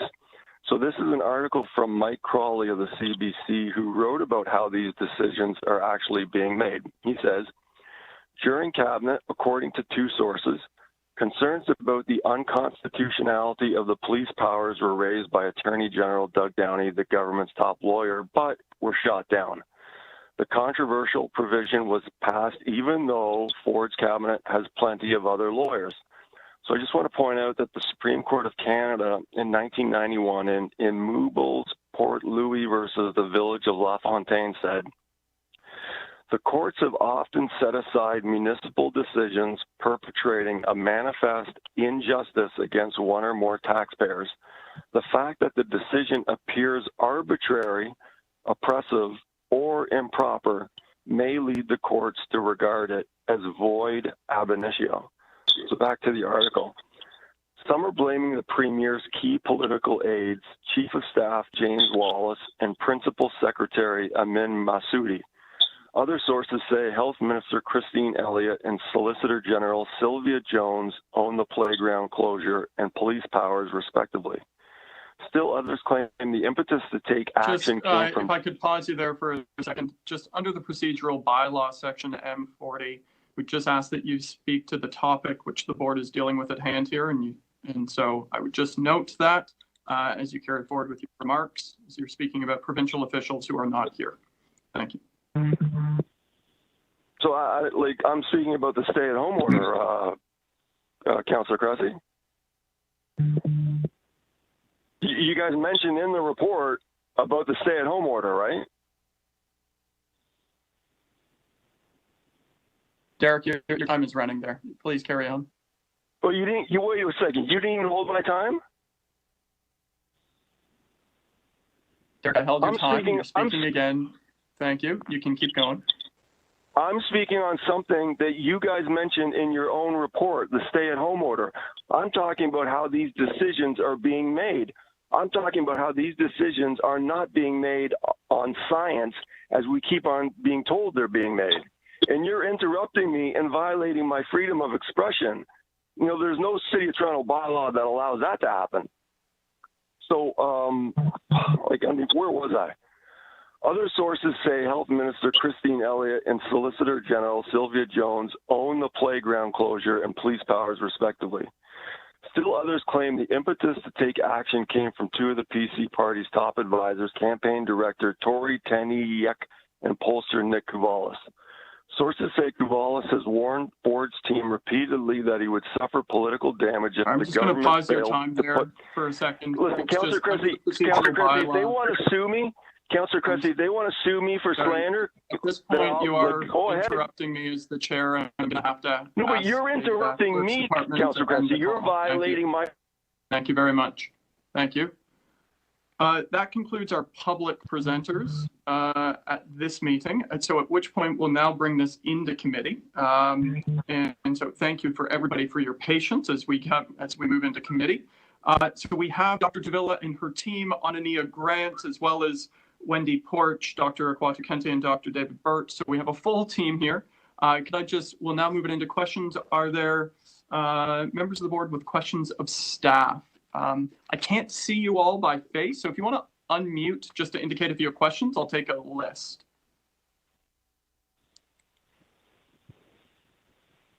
Seeing if there are questions of staff, if people wish to unmute, I have Councillor Layton. We'll start with Councillor Layton when you're ready. Yes, thank you very much. So my first round of questions is about access to vaccines to individuals living in congregate settings. I'm just wondering, how has the progress been there, and what steps have been taken to improve how we're rolling that out? This includes both in our shelter system and specifically those in encampments as well. So briefly through the chair, Councillor, there have been a number of efforts made in respect of providing vaccine to those populations. First and foremost, particularly for those who are clients using our shelter services, they were moved up into phase 1 here in the City of Toronto. And Ontario health teams and other vaccination partners were amongst the first to start providing vaccines, or at least offering vaccines as much as possible to this population. I think it's fair to say in the first instance that while there were a number of efforts made, they weren't always accepted necessarily on the first round. And sometimes it has taken several visits back to different encampments and or shelters to catch everybody, or at least provide that opportunity for everybody to receive vaccine or to be offered vaccine, and then for people to actually take it up. Since then, we have also mobilized a number of mobile teams here at the city in order to accelerate the pace of vaccination to the particular populations you've identified. And they are actively working through as much as possible, recognizing that it will take multiple visits to ensure that everyone is provided that opportunity to receive an offer for vaccine. So we're bringing the vaccine to those congregate settings, to the shelters. That's correct. In order to address. Through the chair, to drop-ins as well.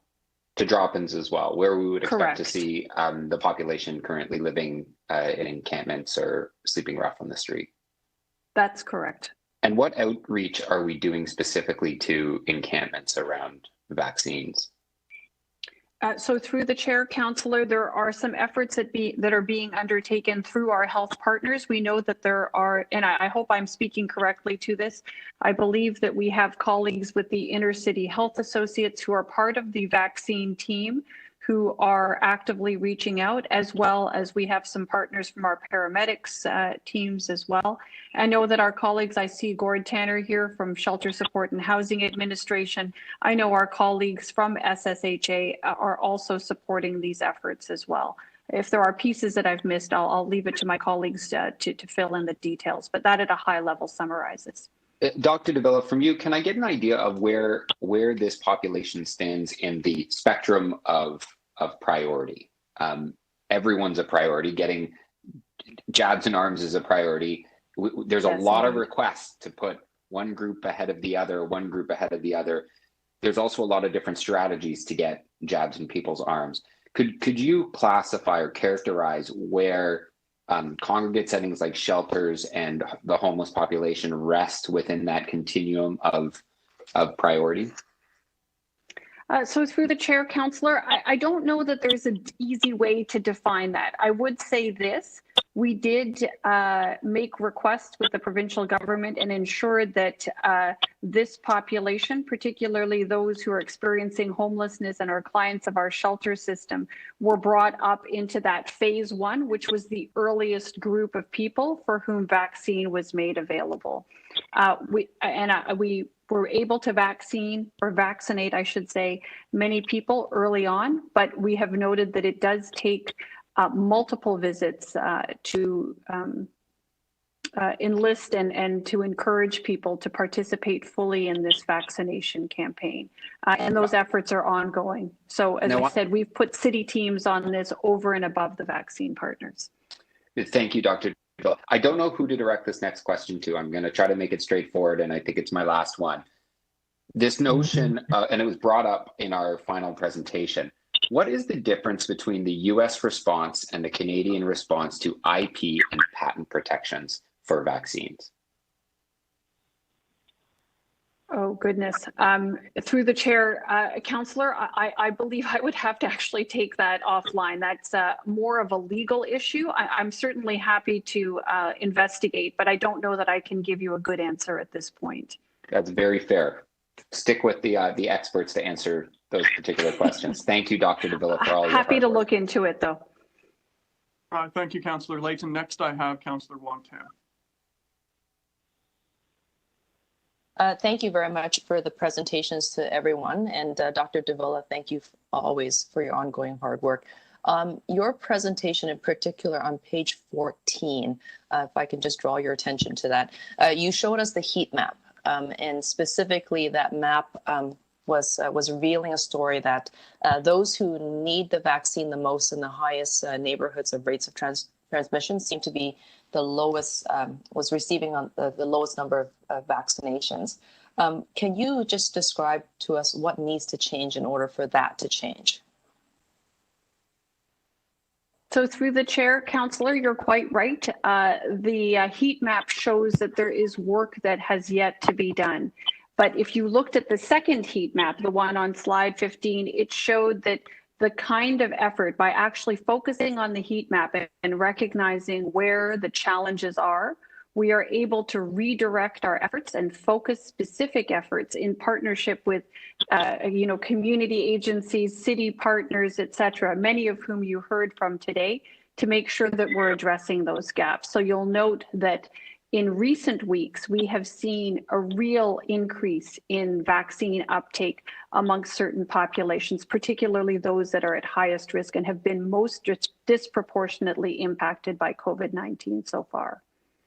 Thank you. And with respect to the target goals of having 40% of the population vaccinated, then 50 and 65 and so forth, how do we, if we overlay the goals of the general population onto these target populations in the hotspots, do you have a sense of how long it'll take before we hit those goals of 40 and 50 and 65% in those hotspot areas? Like, how far are we from that achievement?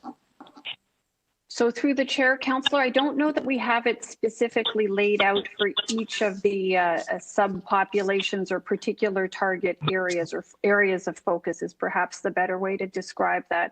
I can say that as you saw on one of the slides in particular, and I'm just going back to slide 13, we have seen that with increased efforts and increased focus on particular hotspot areas, we are able to successfully increase vaccine coverage.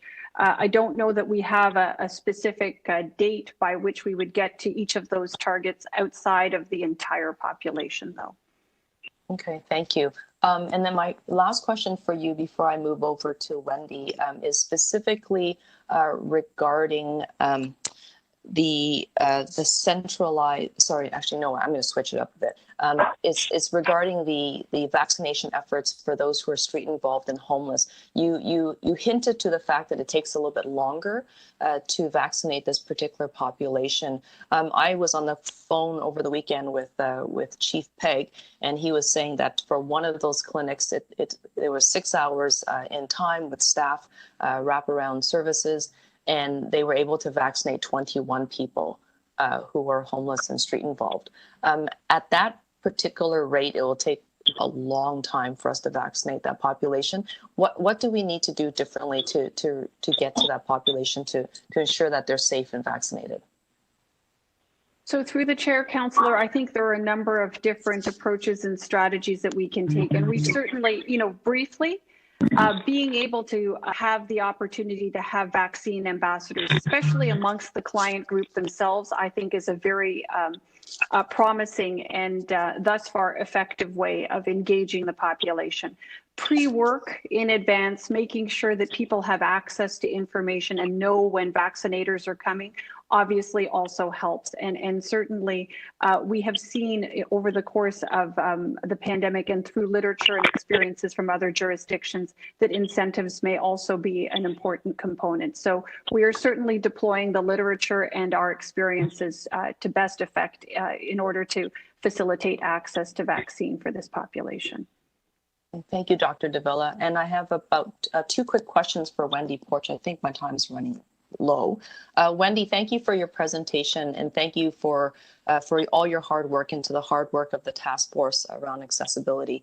I want to just ask, obviously there's 2 mass vaccine clinics coming up for the community, May 13th and May 19th. And I recognize that, of course, lots of work is already underway, lots of planning. But just like my question to Dr. Davila is that some populations require a little more attention and support in order for them to get to the front, to get to the line for vaccines.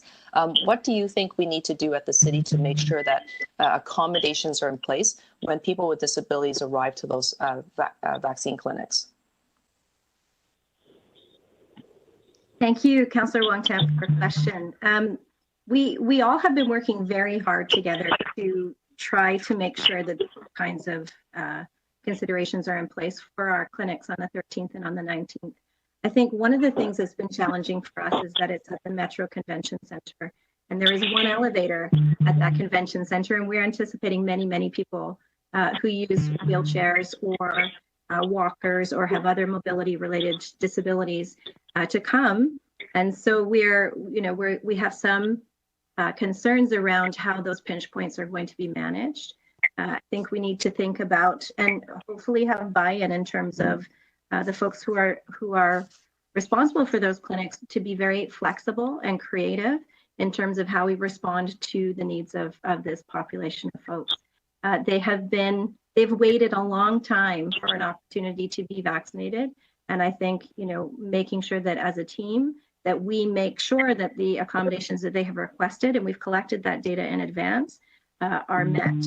So we're working together as a group at the moment to try to make sure that those kinds of things happen. I think that there's a broader question here around, the integration of these kinds of practices into all clinics, frankly. So I think we've talked through some of the concerns related to our clinics, but for all clinics, there needs to be a way for people to request accommodations and to know that they will be provided. And those accommodations include things like accessible locations, access to elevators, access to a quiet room. This is something that we saw very clearly in terms of the data that we received, private spaces, and an ability to skip the line, ASL interpretation, and cited guides. So those are all things that we've heard from the community are necessary in order for these kinds of clinics, the specialty clinics, but also the clinics in general, to be accessible to people with disabilities, as well as the recommendations that we've made around communications and materials being available to people in order to access them. And so just this is my final Councillor, question. we're just at 7.5 minutes. Okay, no problems. Okay. I stand down. No problems. Thank you. Sorry, we'll come back to a second round if that's all right. Other members of the board with questions. I see Director Mulligan when you're ready. Thank you. I have a couple questions based on the presentation this morning. So, Dr. Davila, you mentioned that seniors in high-risk areas are less vaccinated than seniors in low-risk areas. So, can you tell us a bit about what strategy is being undertaken to reach seniors living in community? So yes, through the chair, very briefly, we're, as I mentioned earlier in the report or in my remarks, we have looked at, trying to understand what those barriers are. So we're looking at things like trying to get over or to help people manage fears of being in large groups or mass or mobile clinics or large crowds there. So certainly we're trying to expand opportunities for preferred sites for seniors to access vaccine, not the least of which would be primary care and pharmacies. We're also looking at, for those who are willing to go to different sites, transportation supports, engagement teams, supports for booking. Things like these are some of the strategies that are being approached, but there is a much longer list of opportunities that are being tried out and tested to see whether they actually help us in addressing this issue. So some of those strategies are already currently being used? That's correct. Are there more resources that TPH or partners need to do this work of reaching people in a very disaggregated way? So through the chair, I would say this: there is no shortage of need for resources. We have really maxed out resources as best we can. Hence, we're using our network of partners and enlisting a network of partners to help us with all of this work. Thank you. Another population that has come up a number of times in the presentations but didn't come up today, as far as I noticed, was the Latin American population. That was, has shown very high rates of COVID. Is there a separate, discrete strategy for this population? Where are they being put at risk, and how are they being targeted for vaccination and support?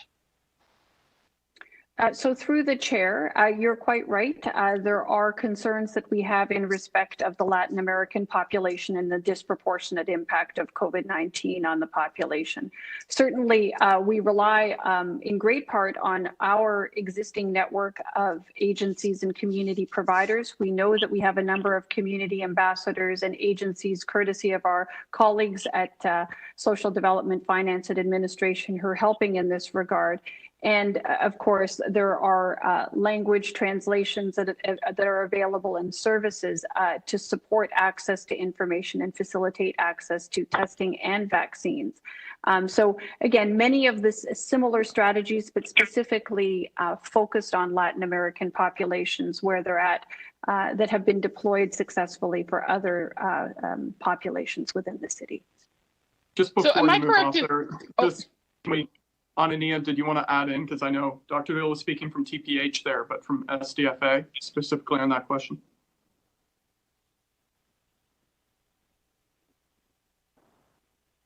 No, I'm good. Thanks, Mr. Chair. No, I think we're good. Sorry, back to you. Am I correct in understanding that part of the reason that the Black Scientist Task Force has arisen and that Black focused strategies have happened was because of the high rates of COVID in the Black population early on in the pandemic? Is that fair to say? Through the chair, correct. That is correct. Okay, so I'm just wondering whether consideration has been given to, given the long-standing now pattern of similarly high rates in Latin American populations, whether we think that a similar approach might be warranted, or if not, sort of why different kinds of strategies are necessary for different populations here in our city. So through the chair, Kate, I may have misunderstood what was asked previously, so thanks for deeper clarification. So I want you to know that we are absolutely working with the Latin community as well. And one of the big issues that we are seeing there is a lot, and where we're addressing, is a lot around the uninsured population, language, hesitancy for sure, which is across many populations. And we're working with FCJ, who, although their work is specifically uninsured, they also work hugely with the Latin population and other agencies across the city that works with the Latin population, where they have been also involved in some of the task force town halls. So they're getting the information, and we're seeing the shift. So I want to assure you that we are the thing about developing different task force, this particular population, that might not be the way to go. And they have not told us that's the way to go. Similarly, the South Asian population, that wouldn't be the way to go for that population. So we're really working with what the population needs and how they need it. And so we're not looking at a task force for the land population at this point. What we are doing, though, is really honing in on the specific issues that they have so that we can address them. Hope that answered your question. Yes, very much. Thank you, Anania. That's very helpful. It helps quite a bit. I have another question. And Dr. Kenty mentioned that Black populations were expressing concerns about the AstraZeneca vaccine in particular. So, Dr. Kente or Dr. Davila, can you give us an update about the different vaccines, their safety, and how they're being deployed across the city? I know we've had different kinds of advice from different levels of government, and even within, different stakeholders at the federal level, for example. Could you give us an update about vaccines and which are safe and so on? I'll take that.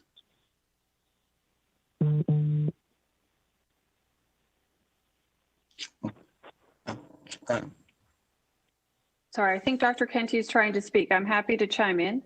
No, I was going to say through the chair, I would ask my colleague, Dr. Burt, to speak to that. Yes, okay, I can add something to this. Yeah, that was, I think a lot of the hesitancy related to AstraZeneca vaccine is really due to the changing recommendations that have confused a lot of, not just our community, but I think many communities. And I'd just like to add one thing related to our community is that we know that the adeno-based COVID vaccines like Johnson & Johnson and the AstraZeneca, these are also vaccines that are the less expensive. And also these are the vaccines that are thought to be deployed in, developing countries. And, so some of our community have this feeling that, maybe these unsafe vaccines are being targeted to a certain part of the population, certain part of the global population. So this just adds to, a lot of that misinformation. I mean, what we try to do is really to give the facts and let our community know that you know, the thrombocytopenia is a rare event, and you know, these vaccines are generally safe and effective. Yes, they're different rare events compared to those that occur with the mRNA vaccines, but they're still rare events, and the benefits more than outweigh the risks. But you know, it's really the changing recommendations and the perception that maybe these vaccines are targeting a certain part of the global community that adds to the hesitancy around these vaccines. But I'll let Dr. Davila add some specifics to that. Yes, so thank you. And through the chair, just to address the questions, you know, one, we have a number of vaccines, and we're really, really fortunate to have these vaccines available to us in this country. They have been licensed for use by Health Canada and have gone through all the necessary regulatory steps. And I think that when we talk about the kinds of events that have been found, yes, in respect of blood clots in particular, that's been the one that's received the most immediate attention. I think it's really important that people recognize that this is evidence of the fact that there is a safety surveillance mechanism that is part of the use of these products in our country and in countries all around the world that is actually working. The fact that we know this, that we're able to find these rare events, as Dr. Burt rightly speaks to, just shows that we do have a very strong safety mechanism in place. Fundamentally, what this comes down to is this. COVID-19 poses a significant risk to the health of our population. We are still experiencing high rates of COVID-19. What I described to the Board of Health today included, you know, an improving picture, a cautiously improving picture in respect of COVID-19 and its impact on our community. But we should not mistake for a moment that we are, you know, we are not in a safe place yet. We still have very high rates of disease, and we are seeing huge numbers of people still in hospital, many of whom are in ICU and are requiring significant support, including ventilation use. This largely driven by those variants of concern that are much more transmissible than the previous variant of COVID that was circulating, and leading to these very, very significant outcomes and serious outcomes of illness. So the risk of COVID and all that comes with it far outweighs any risk that is posed by vaccine. And I think that it is just really, really important that what we're seeing now, the detection of these rare events, is evidence of a surveillance safety mechanism that is working well to serve the public. So I'll leave it at that. I could probably go on at length, but I trust Director Mulligan that answers the bulk of your question. Thank you. I have more questions for round two, Mr. Chair. Are there any other members of the board with questions? Okay, I have just two. For Dr. Davila, the first, so I understand the Ontario Science Table recommended as part of a vaccine allocation approach, a recommendation that 50% of all vaccine doses in the province should be allocated to hotspot neighborhoods across the province for 4 weeks. Do I have that Ontario Science Table recommendation correct? Through you, Mr. Chair, yes, that is correct. And I'm pleased that the province has, in fact, allocated 50% of doses to hotspot neighborhoods, but for 2 weeks, not 4. Is that correct? Yes, Mr. Chair, that is correct. There is some opportunity for the province to provide additional doses on an as-needed basis to different places, but after that 2-week period. But in overall, what you've described is correct. Right. And so, based on the current rates of transmission and the high case rates in certain hotspots, do you concur with the Ontario Science Table that an additional 2 weeks for 4 weeks in total would be an effective approach to reduce transmission right now?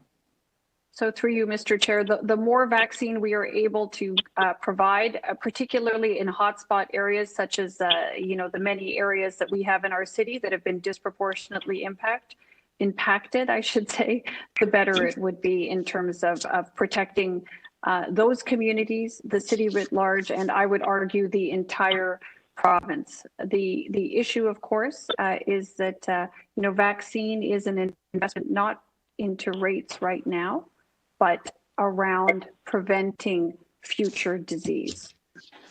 Right. The most important thing for rates right now are going to be keeping distance and the public health measures. Okay. You shared very helpfully a breakdown around data and vaccine rates in our city based on age and geography, and spoke to the hotspot, the sprint strategy and the vaccine rates and hotspots.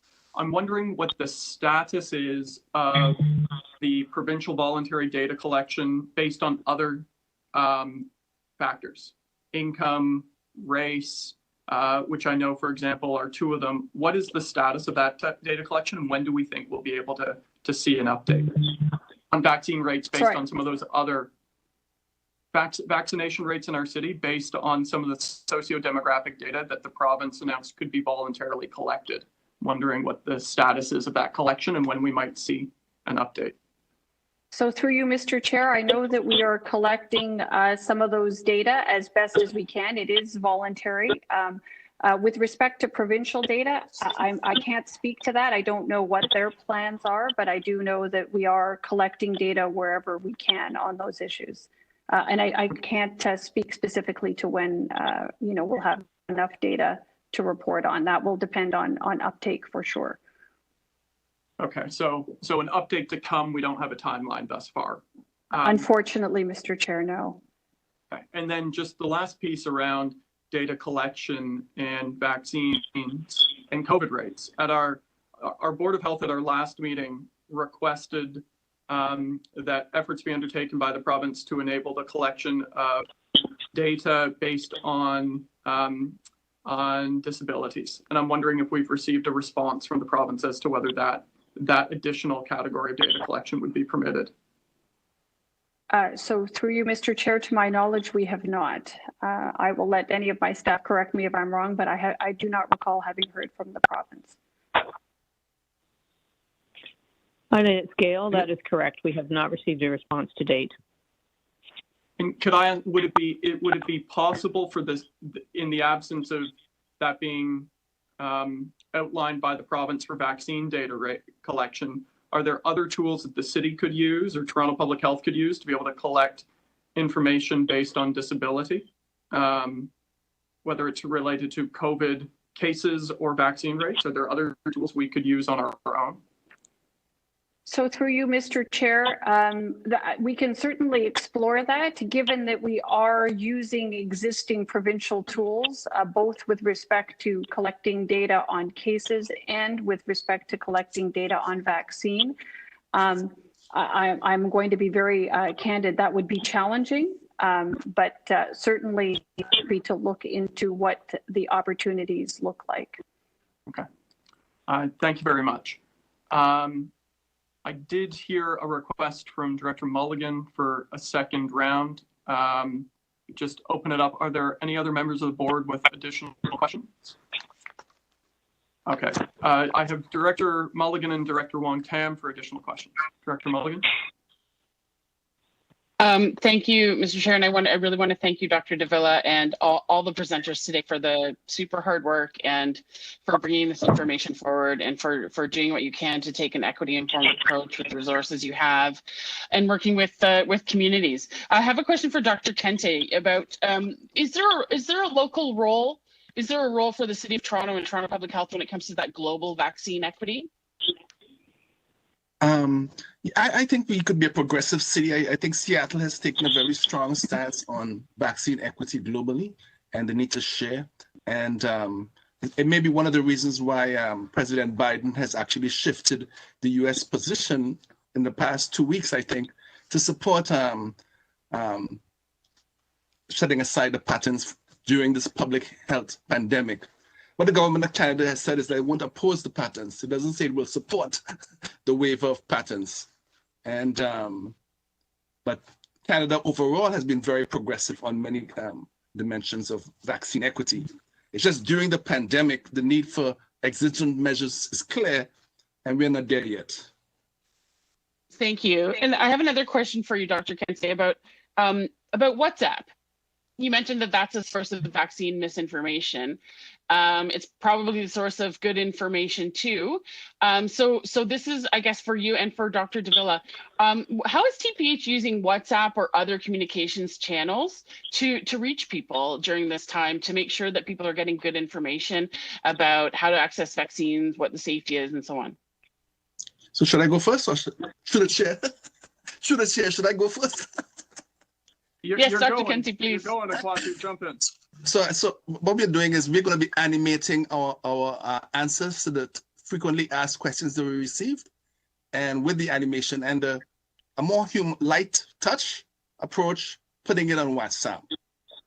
And of course, animation takes time, but we're hoping to start having them up by the end of May to sort of counter some of the negative information with scientific fact or evidence-based information, but from a more humorous perspective. We don't want to, because the issue really isn't a data or science one. You don't sway people with science. Really, it's about trust. Who do you trust?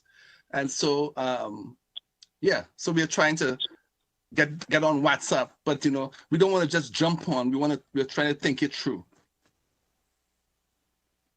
So if I can add a little bit further through the chair, I couldn't agree more on the notion of trust. And that's why we're seeking to reach out and enlist the assistance of members of the community, particularly those who have established relationships with their community members, to make sure that they're informed and equipped with the best available science and data so that they can have conversations, whether they're via Zoom or WebEx or WhatsApp or whatever the desired platform is, or the best platform.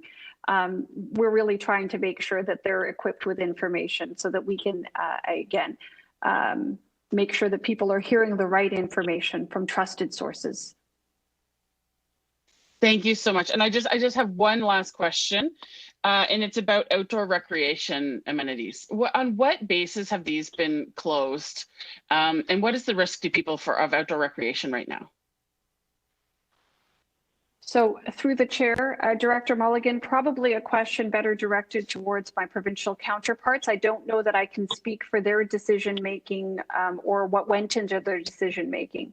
I would say this, clearly we are interested in supporting people's ability to get access to fresh air, to get physical activity, but to do so in as safe a manner as is possible, given our current situation with COVID-19. And there's no question that outdoor environments are certainly safer. That's not to say that there is zero risk, but they are certainly significantly lower risk than any indoor environment, particularly if you layer on other protections, not the least of which is the use of masks, especially in those moments when you are more likely to come within 6 feet of other people. Thank you so much. Those are all my questions. Thank you. And then final member with questions on this item is Councillor Wonton. Thank you very much, Chair. With respect to the presentation again provided by Wendy. Wendy, I want to have a better understanding about the collection of disaggregated data that should be used, I think, hopefully used in the vaccine planning. I recognize that we may not have all the information before us right now at the Toronto Board of Health and Toronto Public Health, but can you just provide some insights on what we need to have in place, and if we were to address the disproportionate number of COVID deaths that they've seen in the UK, especially for people who are living with disabilities or developmental disabilities? Thank you, Councillor Wongtam, for the question. We need to ask the questions about whether somebody has a disability and has been tested for COVID, has had a negative outcome from COVID, has been involved in an outbreak, has encountered any vaccine barriers, has had a vaccine. These are not questions that we ask at the moment. And in fact, I know, I was listening to the exchange earlier with Dr. Davila and Councillor Cressy on this topic, and that the request has been made to the province to understand how they're approaching this question. I would I would argue that you can ask a simple question too. We could ask if somebody self-identifies based on the Ontario Human Rights Commission definition of disability as a person with a disability in all of these contexts, and we could start to collect some of that data ourselves. I also know, because I am on the Accessibility Advisory Committee for the City of Toronto, that we had some discussions with city staff who were talking about their equity lens work, and they had put together some preliminary questions related to identifying people with disabilities through that work that were also related to self-identification. And so I would think that there is some work within the city context that could be used and adapted to the work that we're doing so far. I want to underpin the importance of this, or underscore the importance of this, when we're seeing 6 out of 10 people in the UK who died in that period had a disability. We're talking about more than half of the deaths due to COVID in the UK for that period of time were people with disabilities. And in a Canadian context and in a Toronto context, Ontario, we don't even ask the question. It's actually, frankly, astonishing to me. And I think it's something that if we wanted to start to at least introduce a question about whether you identify as a person with a disability or not, based on an established definition, we would be moving forward. But I'm not sure that the province is, if we're waiting for the province, I don't know how long we're going to wait. Thank you for your question. No, thank you for your answer. So with respect to, I mean, the city has obviously put a lot of time and energy in trying to understand the impacts of COVID on those who are racialized, Black, Indigenous, PLC. If the statistic is 6 out of 10 in the UK have been, who've had some type of disability, it's entirely possible that even in the city of Toronto, that it could be a person who is living with disabilities, developmental disabilities, who are also racialized. So therefore, we're tracking one indicator, but perhaps not the other. Yes, Councillor Wong-Tam, it is certainly the case. We know that we all live with multiple identity intersections, and definitely there are racialized people who are living with disabilities. There are LGBTQ folks who are living with disabilities as well. So yes, we are tracking, to my knowledge, it looks like we're tracking one indicator, but we are not tracking an indicator that we've seen in other jurisdictions is pronounced in terms of the population being vulnerable to COVID. Okay, thank you very much. Thank you, Councillor. And thank you to all our presenters. As we're now going to move this into committee for remarks. I'll pull a speakers list here. I'm going to put myself to speak at the end. I know Director Bowery, I had you on the list as you texted. That was a very helpful speaking list request. Other members of the board who wish to speak? I have Director Mulligan. If there are other members of the board who wish to speak, and I'm just scrolling through, so if I don't see your hand. Okay, so we'll, Councillor Layton. Okay, so we're going to start with Director Bowery, followed by Director Mulligan, followed by Councillor Layton. So Director Bowery, when you're ready. Okay, good morning, everybody. I just want to say a big thank you, as always, to the TPH team, all the community partners, and of course, my amazing colleagues for all the fantastic work over the last many weeks and months. I myself am very privileged, fortunate to have had the opportunity to be fully entrenched in the vaccination strategy in many, many vulnerable communities. And these have ranged from the fly-in Indigenous communities in Northwest Ontario to the hotspot communities here in the GTA. For example, this past weekend alone, I got a full spectrum exposure to the vaccine strategy in the city. So on Saturday morning, I was going door to door in a hotspot high-rise building in the West End, literally knocking on doors, consenting people for the vaccine. In the afternoon, I was in a big hospital vaccine clinic. And then Sunday morning kicked off at the Jamaican Canadian Community Centre. Dr. Bright, I'm sorry I didn't meet you. There was tremendous energy, and it was just such an excellent way to spend Sunday morning. And then the afternoon was at a pop-up clinic in Woodbine. So I've met hundreds of people from all walks of life. I've heard their stories. I've shared their joy, celebrated their vaccines, and also heard their frustrations about the vaccination rollout. So I just wanted to summarize some of those and just give us a few things to reflect on this morning. So to highlight what Anania Grant and Drs. Burt and Kenty mentioned this morning, engaging communities and ensuring accessibility, in my opinion, is paramount. Many of my own patients, many of whom are essential workers, they live in hotspots, they want a vaccine. They desperately want a vaccine. I desperately want them to be vaccinated, but they can't get them. They can't get time off work to attend vaccination clinics. I've spoken to employers, I've given doctors letters advocating for them to have protected time to get to clinics for vaccinations. And unfortunately, this doesn't really happen. So we have pop-up clinics everywhere, and just it's amazing how that has changed the whole outlook over the last few weeks. But pop-up clinics are often advertised at the last moment, and sometimes in a way that's not accessible to everyone.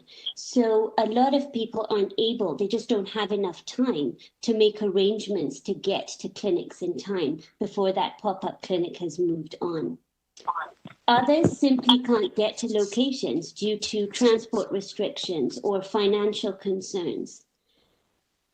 So I strongly encourage and echo my colleagues' calls today to continue to engage with communities in a culturally sensitive manner.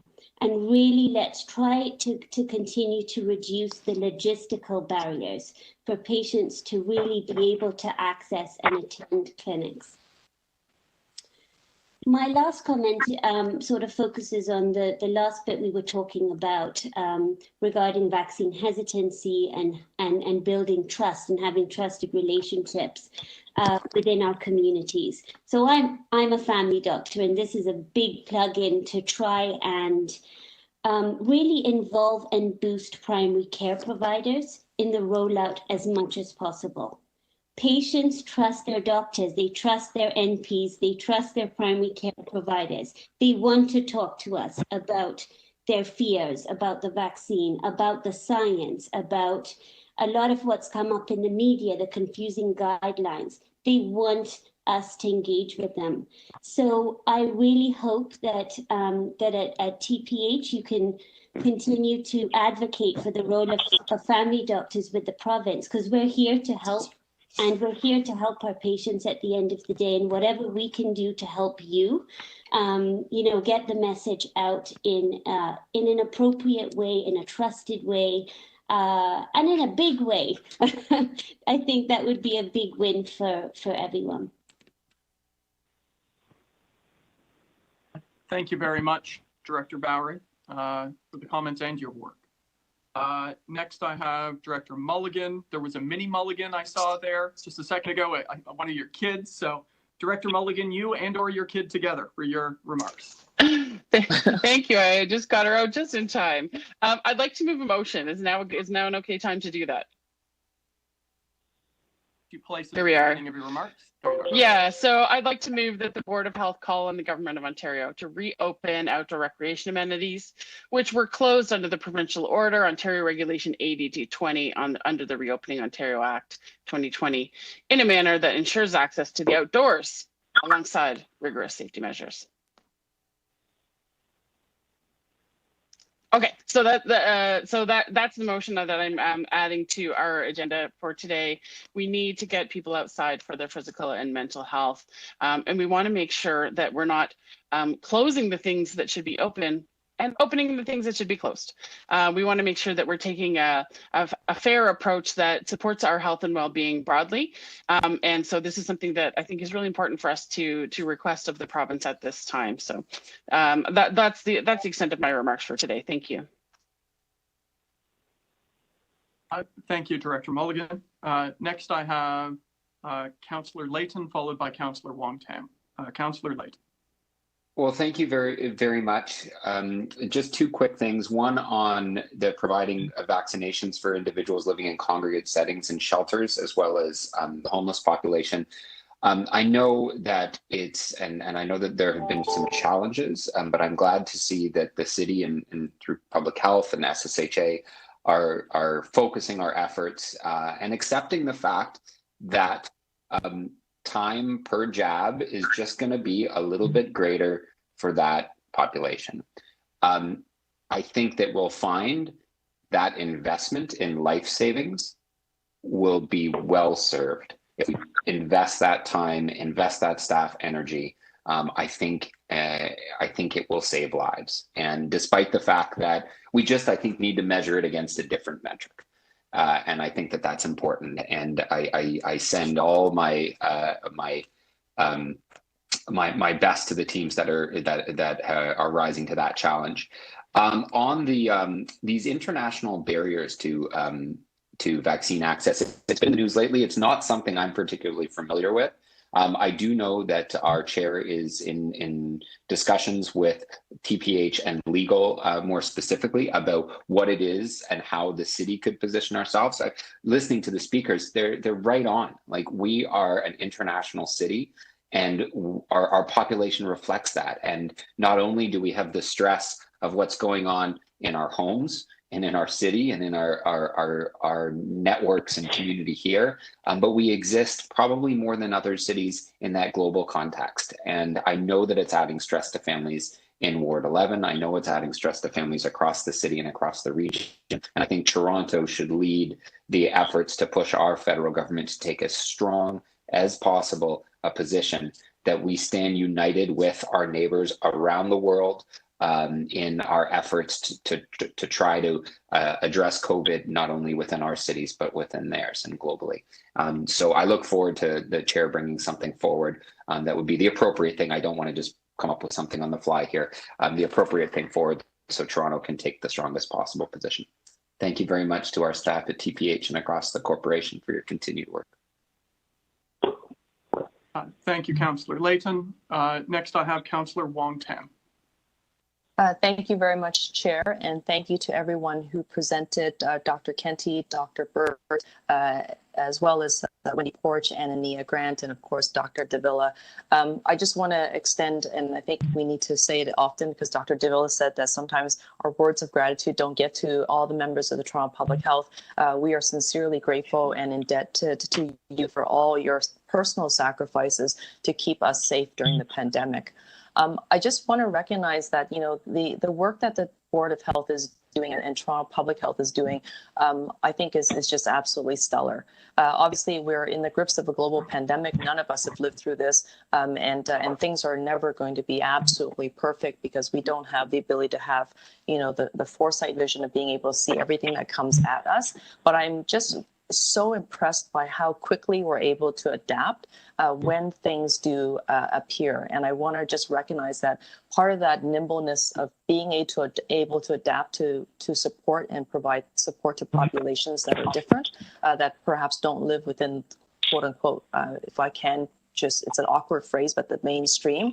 But I just want to recognize that, you know, everyone is working really hard to provide the ability to catch those who are falling through the cracks. And those numbers are significant, which is why I'm so grateful for the task force that have been set up, both for accessibility, for the Black scientists, for other communities that need to have languages that are appropriate in delivering service and information, but also to make sure that we deploy resources rapidly in communities where people are. And to me, that is probably one of the biggest advantages of how the work at Public Health has gone out. You've gone out to communities where people need to see support, and I think that's critical in developing trust and also building relationships. I just want to recognize that, you know, the task force around accessibility and COVID-19 vaccines is relatively new. I want to thank staff for pulling together those great big brains and talents on the task force, because it definitely was an issue, I think, that has been brought up by many people living with disabilities and those who are advocating on their behalf, is that this community felt, and it was documented to be true, because we have no information about it, but they felt invisible. They felt unheard during the COVID pandemic, and obviously they have been living with those disproportionate harms, and cited by Wendy Porch, also the deaths. Whether it's here or the UK, more information will allow them to do better planning and better operationalization of the vaccine rollout. So we're going to be tested very soon. I think the City of Toronto, the Board of Health, Toronto Public Health, when those vaccine clinics for the people living with disabilities opens up on May the 13 and 19. And I recognize that although the planning is well underway, there's probably going to be further enhancements that will take place to make sure that we can have the foresight in this case, because we've now been forewarned that some of those issues that need to be addressed have got to be planned for. And that includes the fact that, just like Councillor Layton has cited, different populations need different things. And sometimes it takes a little bit longer for us to communicate and help someone physically navigate through the maze of the vaccine clinics. So I just want to thank all the staff who are on the call, who are listening, because I know that we're about to do something new, and I know that you're all very interested in its success, and so thank you. And then finally to our chair, thank you, Chair, for the motions that you will be moving. I recognize that it was done in consultation with many members today on the call, and I just want to thank you for listening to us, as you always do, but also to work with us to find those solutions forward. Your leadership is, as always, very, very valued. Thank you very much. Thank you, Councillor Wong-Tam. Let me just see if there are any other members of the board to speak on this item. Okay, seeing none, I will put myself on to speak here. Let me begin, first of all, by placing a motion. And there are a couple amendments here. If our clerks can put up first, is that the Board of Health call on the Government of Ontario to extend the allocation of 50% of all vaccines to Ontario's hotspot communities for an additional 2 weeks. It's currently 2 up to 4, as recommended by the Ontario COVID-19 Science Table. The second is for the Board of Health to endorse the Accessibility Task Force recommendations contained here and to request our Medical Officer of Health in consultation with our city's Immunization Task Force and Social Development and Finance Administration to implement them. I would note that I have also included in here a motion requesting our team at Toronto Public Health to explore every potential and conceivable method by which we at the municipal level, regardless of whether the province does or does not, to collect data around persons with disabilities, looking at COVID cases, COVID risk, and vaccination rates. And then the final amendment here is to request, as part of the presentation that we receive monthly at our June meeting, for an update on on-site workplace vaccinations. So I will move those motions, and thank you to many who have been involved. Listen, we're approaching month 16 of this pandemic. In many ways, April was the toughest month yet. We experienced the peak of the third wave with the variants of concern raging. We experienced a vaccine valley through part of April, where we had unexpected delays in shipments of Moderna, resulting in the need to quickly pivot and reallocate vaccine supply. And we've also, approaching 16 months during April, for many of our hardworking staff throughout the city, in frontline contexts, but also in the city, a period of severe burnout. And notwithstanding that challenging April, Toronto Public Health, our team, pushed through. They, I will tell you, pushed the province for stronger measures, whether it was on stronger restrictions to reduce contact or stronger sick leave where necessary. They pushed to reverse bad decisions were made, whether it was closing playgrounds or expanding, at one point, potential enforcement powers. And I would note that I'll be supporting Director Mulligan's motion here around reversing the closure on outdoor amenities in a manner that's safe. But I would tell you that Toronto Public Health did more than push. They also implemented their own actions. It's hard to believe it was only a few weeks ago that Dr. Davila utilized a Section 22 class order to ensure that businesses operating in unsafe manners could be closed. Not an easy decision, but a necessary one. Toronto Public Health, in partnership with our hospital partners in the city, rolled out the sprint strategy to reallocate limited vaccine supply to those hardest hit communities. This was a difficult month we've just gone through.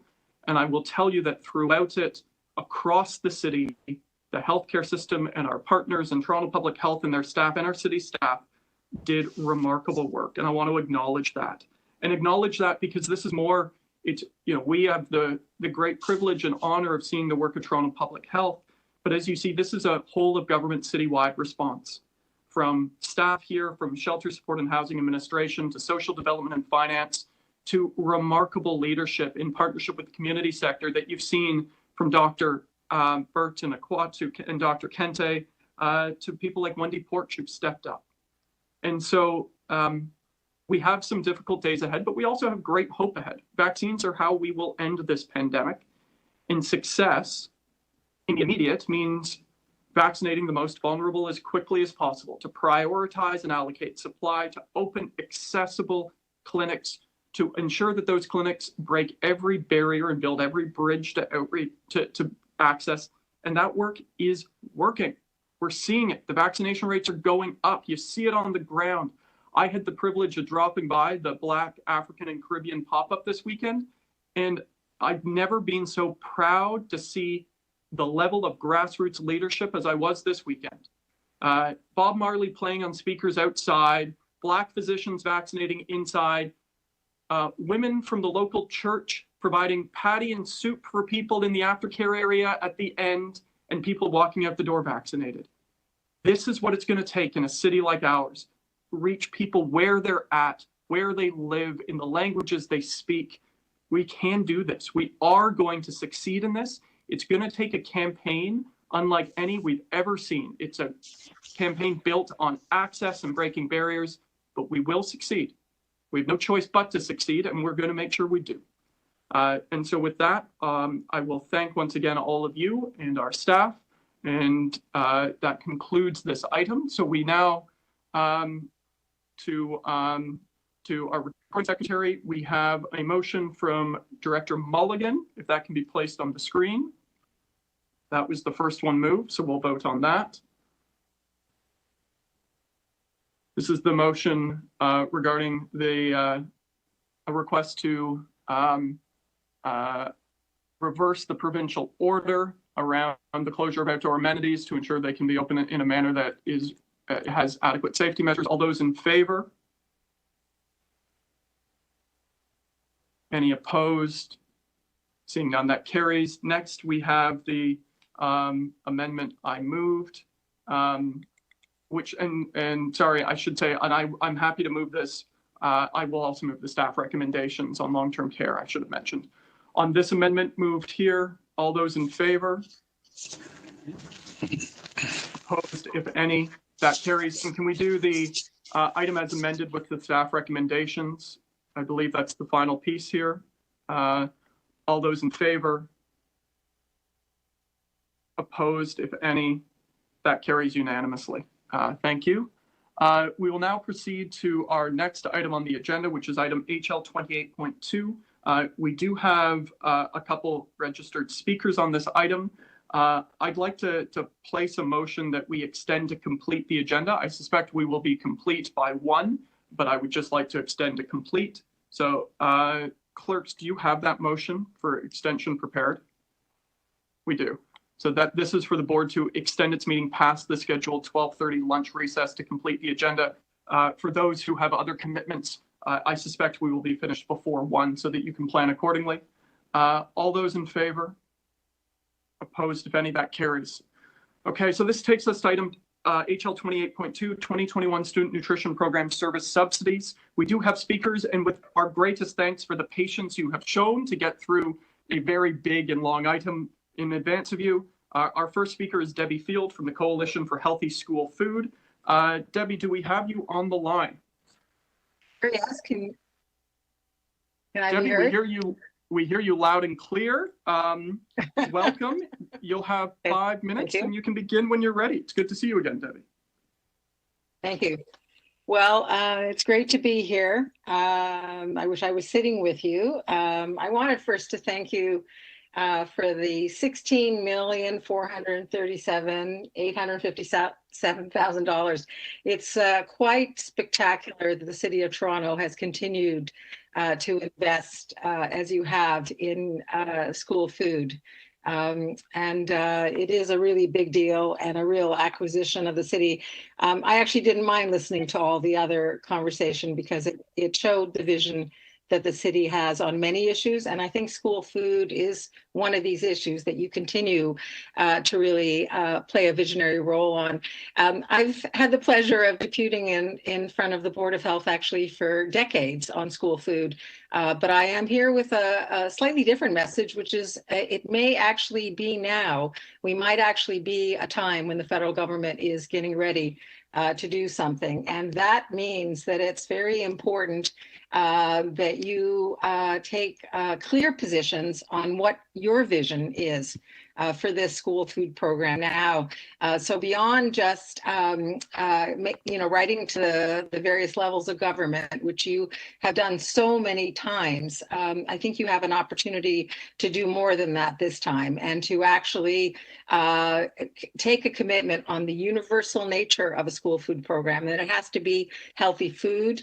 And I think you actually are potentially a really key informant to the federal government. I'm hoping that you make yourselves available to advise the Minister of Agriculture and Agri-Food on the design of a new school food program. So really quickly, lots has happened recently. First and foremost, for the first time, Canada has a food policy council. This is something that many of us have urged the government to do for decades. We have a food policy council, and they have said that the first thing they're going to tackle and advise the Minister of Agriculture and Agri-Food is on a universal or on a national school food program. And that's where you come in, where with your experience, with the design experience that you have in Toronto Public Health, and the fact that you have embedded your commitment not anywhere you could have embedded school funding in a variety of places, but you've embedded it in public health, thereby showing how much you understand that healthy food and universal programming is important.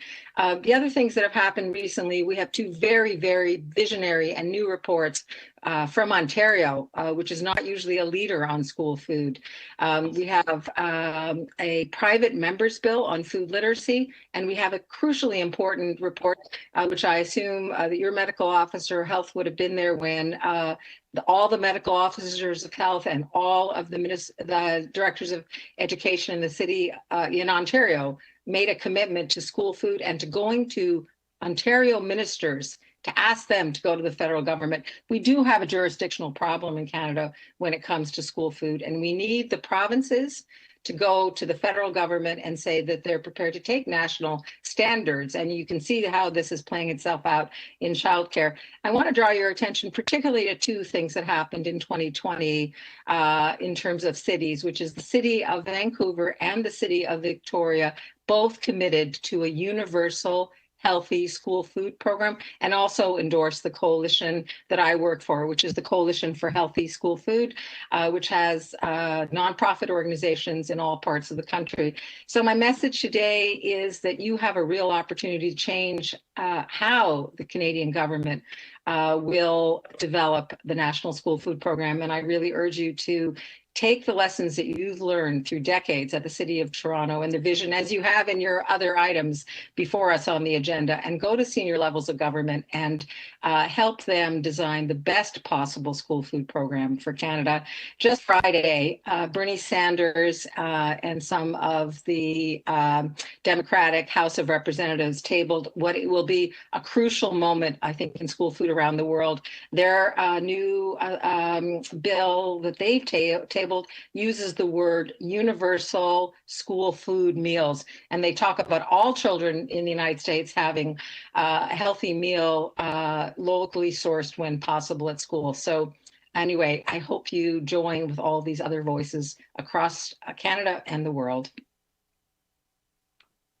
Thank you very much, Debbie. Let me see, members of the board, are there any questions for Debbie? Normally our practice, the board, is to do what Debbie says. So, but let me see if there are any questions for Debbie. Okay, seeing none. Debbie, thank you. Next, I have Sunday Harrison from Green Thumbs Growing Kids. Do I have Sunday connected on the phone? Hello, this isn't home with the city clerk's office. There's no one by that name connected to the call. Okay.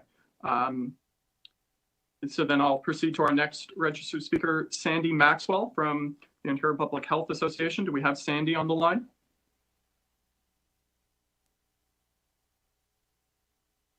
Hello, Sandy. You are currently connected and you are unmuted. If you can please speak. Sandy, do we have you there? Sandy is currently connected and unmuted. They are muting and unmuting, so it looks like they can hear us but are having trouble speaking to us. I'll connect directly with the deputant to assist them. Okay. What I might do then, just while we're doing that, could we see if perhaps we'll come back to Sandy and see if our speaker after, if Susan Wright from Summer Lunch Plus is here. Do we have Susan connected? Susan is connected. Susan, I've given you the audio. Oh, looks like they've connected now. Susan, I'm unmuting your mic. Hi, can everybody hear me? We can, Susan. You'll have 5 minutes when you're ready. Thank you for being here. Okay. Terrific. Thank you. Hello, Councillor Cressy and Board of Health members. Thank you so much for your diligence and commitment to the health of our city's residents. You have gone above and beyond over the last year dealing with the COVID crisis, and I'm so grateful to have been a part of this meeting today just to see the amazing accomplishments and to see the breadth and depth of work that you're doing to support our residents. My name is Susan Wright, and I'm the Executive Director of Summer Lunch Plus. Every day, over 1 million Canadian students eats a healthy meal at school until summer vacation begins. And when school's out, kids miss out, which is why I founded Summer Lunch Plus. We work to fill the gap from school food programs during the summer holidays. So that's why I'm here, and I'll tell you more about that in a sec. But first, a bit about Summer Lunch Plus. I'm so pleased that the City of Toronto provides core funding for student nutrition programs, and someday I hope that you will look into funding programs like Summer Lunch Plus because children need support year-round. And the cooking and learning program that we deliver ensures that kids return to school in September ready to excel in their academics. Of note, President Biden recently announced a $12.75 billion investment in summer food programs in the US. It's the largest ever. I hope that at some point we can discuss investing further in our Toronto children by extending municipal school food funding into the summer. Councillors Cressy and Wong Tam, I want to acknowledge your vision and support for Summer Lunch Plus and would love to further discuss the possibility of funding with you in the future. But today, I am here as a member of the Coalition for Healthy School Food, a growing network of over 160 nonprofit member organizations from every province and territory. I'm here sharing Debbie's message. We're advocating for public investment in and federal standards for a universal cost-shared school food program that would see all children having daily access to healthy food at school. Building on existing programs across the country, all schools will eventually serve a healthy meal or snack at little or no cost to students. These programs will include food education and serve culturally appropriate, local, sustainable food to the fullest extent possible. In addition to our member organizations, the Coalition's vision is endorsed by government agencies and other organizations. Canada is one of the only industrialized countries without a national school food program and was recently ranked 37th out of 41 countries around providing healthy food for kids. A universal healthy school food program would support the health, well-being, and education of all children in Canada. The City of Toronto is a leader in school food programs, and therefore I am here today to encourage you to make a commitment to the best programs possible. The Toronto Board of Health can take a strong stand today that will have a big impact in the future. I hope you will add your voice to others like the cities of Vancouver and Victoria, which Debbie mentioned, and confirm that you're in favor of a universal, cost-shared, healthy school food program that you endorse through the Coalition of Healthy School Food. Thank you. I'd love to just say once again that I agree that when Debbie tells you to do things, you do them because she just knows. She just knows. And thank you again for all of your amazing work on COVID and of course, supporting kids. Thank you so much, Susan, for the deputation. Let me just see, members of the board, are there any questions for Susan? Okay, seeing none. Susan, thank you so much. I'm then going to return to our, see if we can reconnect our final speaker on this item, Sandy Maxwell. Do we have Sandy now connected? Hello, can you hear me? We can, Sandy. Welcome. Thank you. I'm glad we got you connected. You can begin when you're ready. You'll have 5 minutes. Thank you very much. So my name is Sandy Maxwell, and I'm a registered dietitian at Nutrition Connections, a center for promoting healthy eating and nutrition within the Ontario Public Health Association. The Ontario Public Health Association is a member-based, not-for-profit charitable organization that has been advancing the public health agenda since 1949. OPHA provides leadership on issues affecting the public health and has a vision for optimal health for all.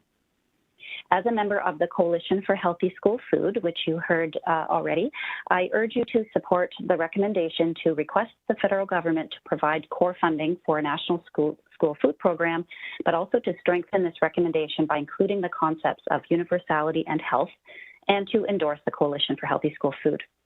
As someone who has been involved in student nutrition programs for over 2 decades, both at the local and provincial level, I'm keenly aware of the benefits of school food programs for the health and well-being of children and youth. I'm also familiar with the student nutrition programs in Toronto, and I've been impressed with the degree of commitment at all levels to ensure that programs are well supported and resourced. I'd also like to applaud the City of Toronto for their continued investments in student nutrition programs and being leaders in this area. As one of the largest funders of SNPs in the country, lending your voice to the call for a universal cost-shared healthy food school program will be significant. Our research at OPHA and that of others on the state of healthy eating behaviors in children and youth shows some disturbing trends. Many of Canada's young people are at risk for inadequate food or specific nutrient intakes, notably calcium, vitamin D, and magnesium. Often, they are also ingesting too little fiber and potassium and too much sodium and sugar. The most recent Canadian data from 2015-2016 reports that almost 80% of youth aged 12 to 19 are failing to consume adequate vegetables and fruits, putting them at an increased risk of developing chronic disease. Canadian research shows that school food programs increase consumption of healthy foods, reduce the risk of chronic disease, and improve mental health, positively influencing children's nutritional knowledge, dietary behaviors, and food intake. School food programs improve educational outcomes and increase graduation rates by reducing hunger in classrooms, a known barrier to concentration and learning. They help students feel connected and that they belong, feelings that have been eroded during COVID-19. A national school food program would have a positive impact on families, particularly women who invest significant time preparing food for school. This past January, the Council of Ontario Directors of Education and the Council of Ontario Medical Officers of Health wrote to Premier Ford, pointing out that school food programs are increasingly seen as vital contributors to students' physical and mental health, noting the growing research that shows the value of school food programs to improve food choices and support student success, including academic performance, reduced absenteeism, and improved student behavior. Yet, as these public health and education leaders explain, student nutrition programs have been consistently underfunded and undersupported. They also underline the importance of school food programs, especially during the pandemic, and encourage Ontario ministries to engage with federal partners to facilitate the development of universal SNPs across Ontario. They highlight the many unintended consequences of COVID-19's impact on families, making this a vital time to pilot new approaches to student nutrition programs. COVID-19, as we know, has brought significant unemployment and rising food insecurity. An increasing number of families have had to turn to emergency food aid. Statistics Canada recently shared that 19.2% of Canadians living in a household with children report experiencing food insecurity. We also know that Black households experience significantly more food insecurity than white households, and this has almost been certainly exacerbated by COVID-19. So now is the time to support a national school food program that will take the pressure off the family budget and be a support for the millions of children and youth who are unable to access healthy food at this time. Investing in a national school food program that is universal and without means testing can contribute to leveling the playing field and ensuring that all students are able to access a healthy meal or snack each day, although it would not be a replacement for needed income supports for the unacceptable number of Canadians living in poverty. Finally, while the federal 2019 budget recognized the critical importance of healthy meals for children's education and announced the government's intention to work with provinces and territories toward the creation of a national school food program, Budget 2021 did not support that commitment. So that is why I'm here today to urge you to lend your voice to the Coalition for Healthy School Food to help make a national school food school food program a higher priority. Thank you. Thank you so much, Sandy, and thank you for sticking with us so we can get to you there. Let me just see if there are members of the board, anybody with questions for Sandy? Okay, seeing none. I've been informed by the clerks that we did have one more registered speaker on this item. So our final speaker on this item is Gary Hoyer from George Brown College. Gary, do we have you connected?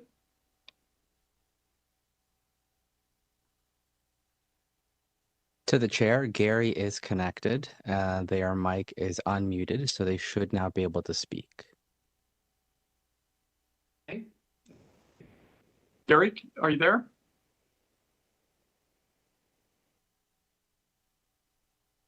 Just do another try. Gary, do we have you there?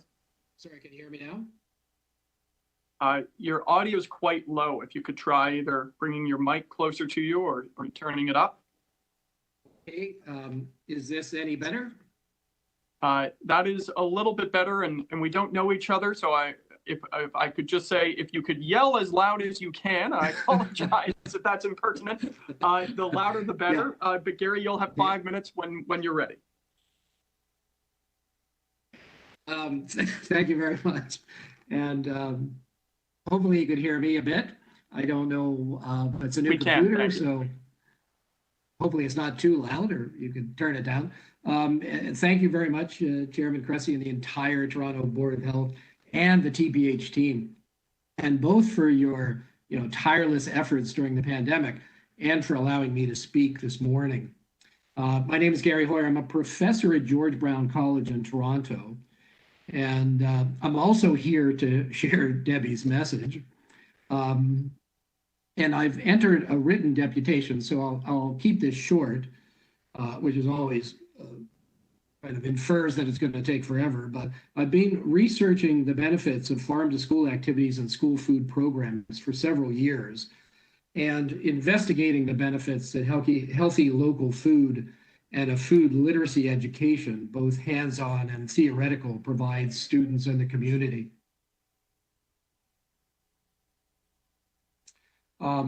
Our research included a survey and interviews of stakeholders and a comprehensive review of evidence-based scientific literature. And we also developed healthy local food snack recipes with students and delivered almost 40 culinary and theoretical workshops for middle and secondary school students in the GTA, including Toronto Board of Education schools. Our research and review of literature successfully linked the proven benefits of a healthy diet for children to farm-to-school approaches and activities. It demonstrated the benefits of healthy local foods and a food literacy education for students' academic success and their future well-being as adults.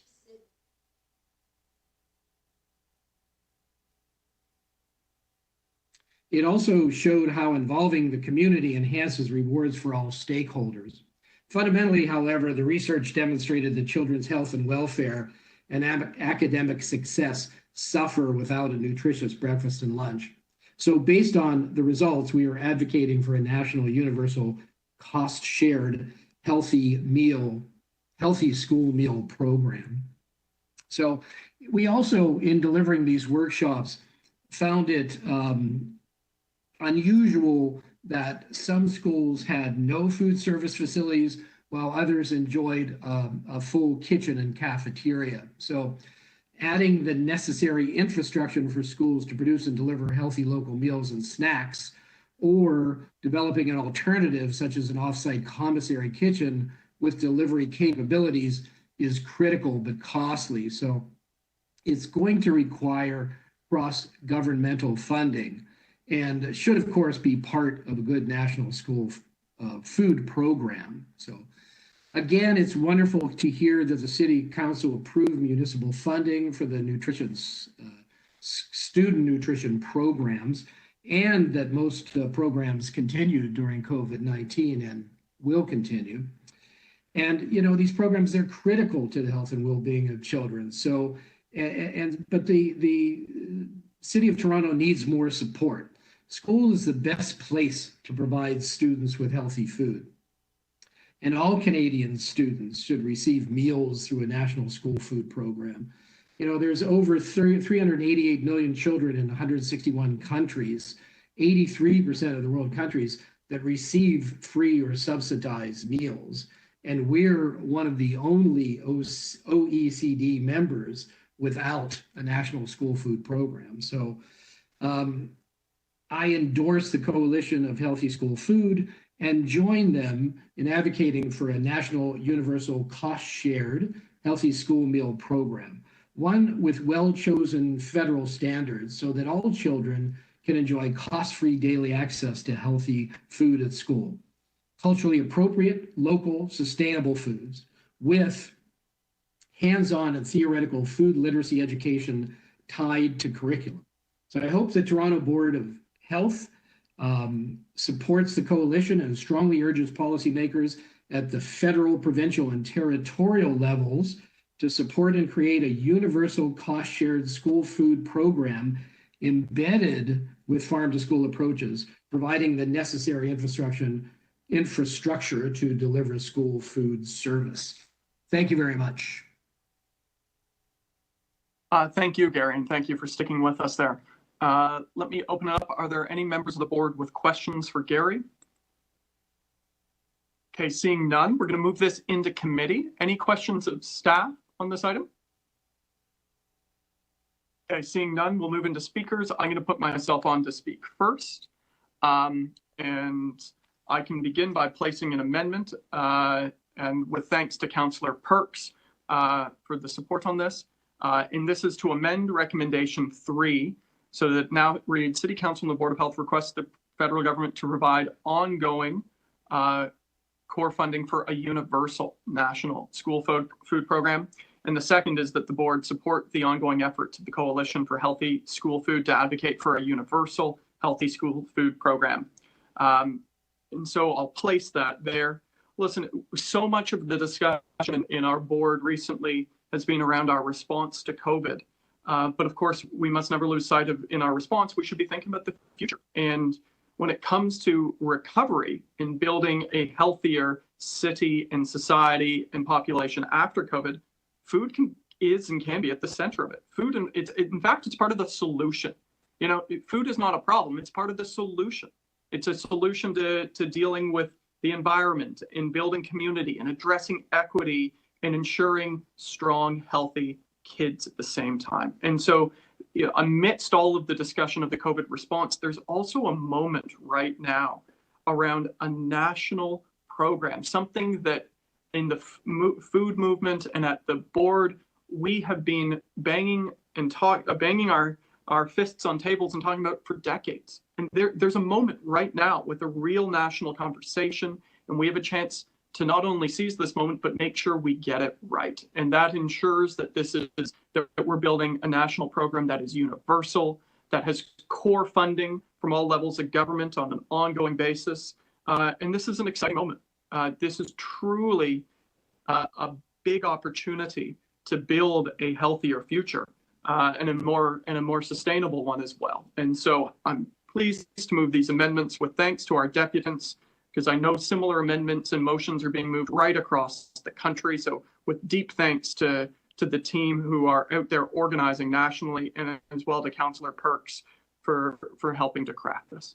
That concludes my remarks. Anybody else to speak on this item?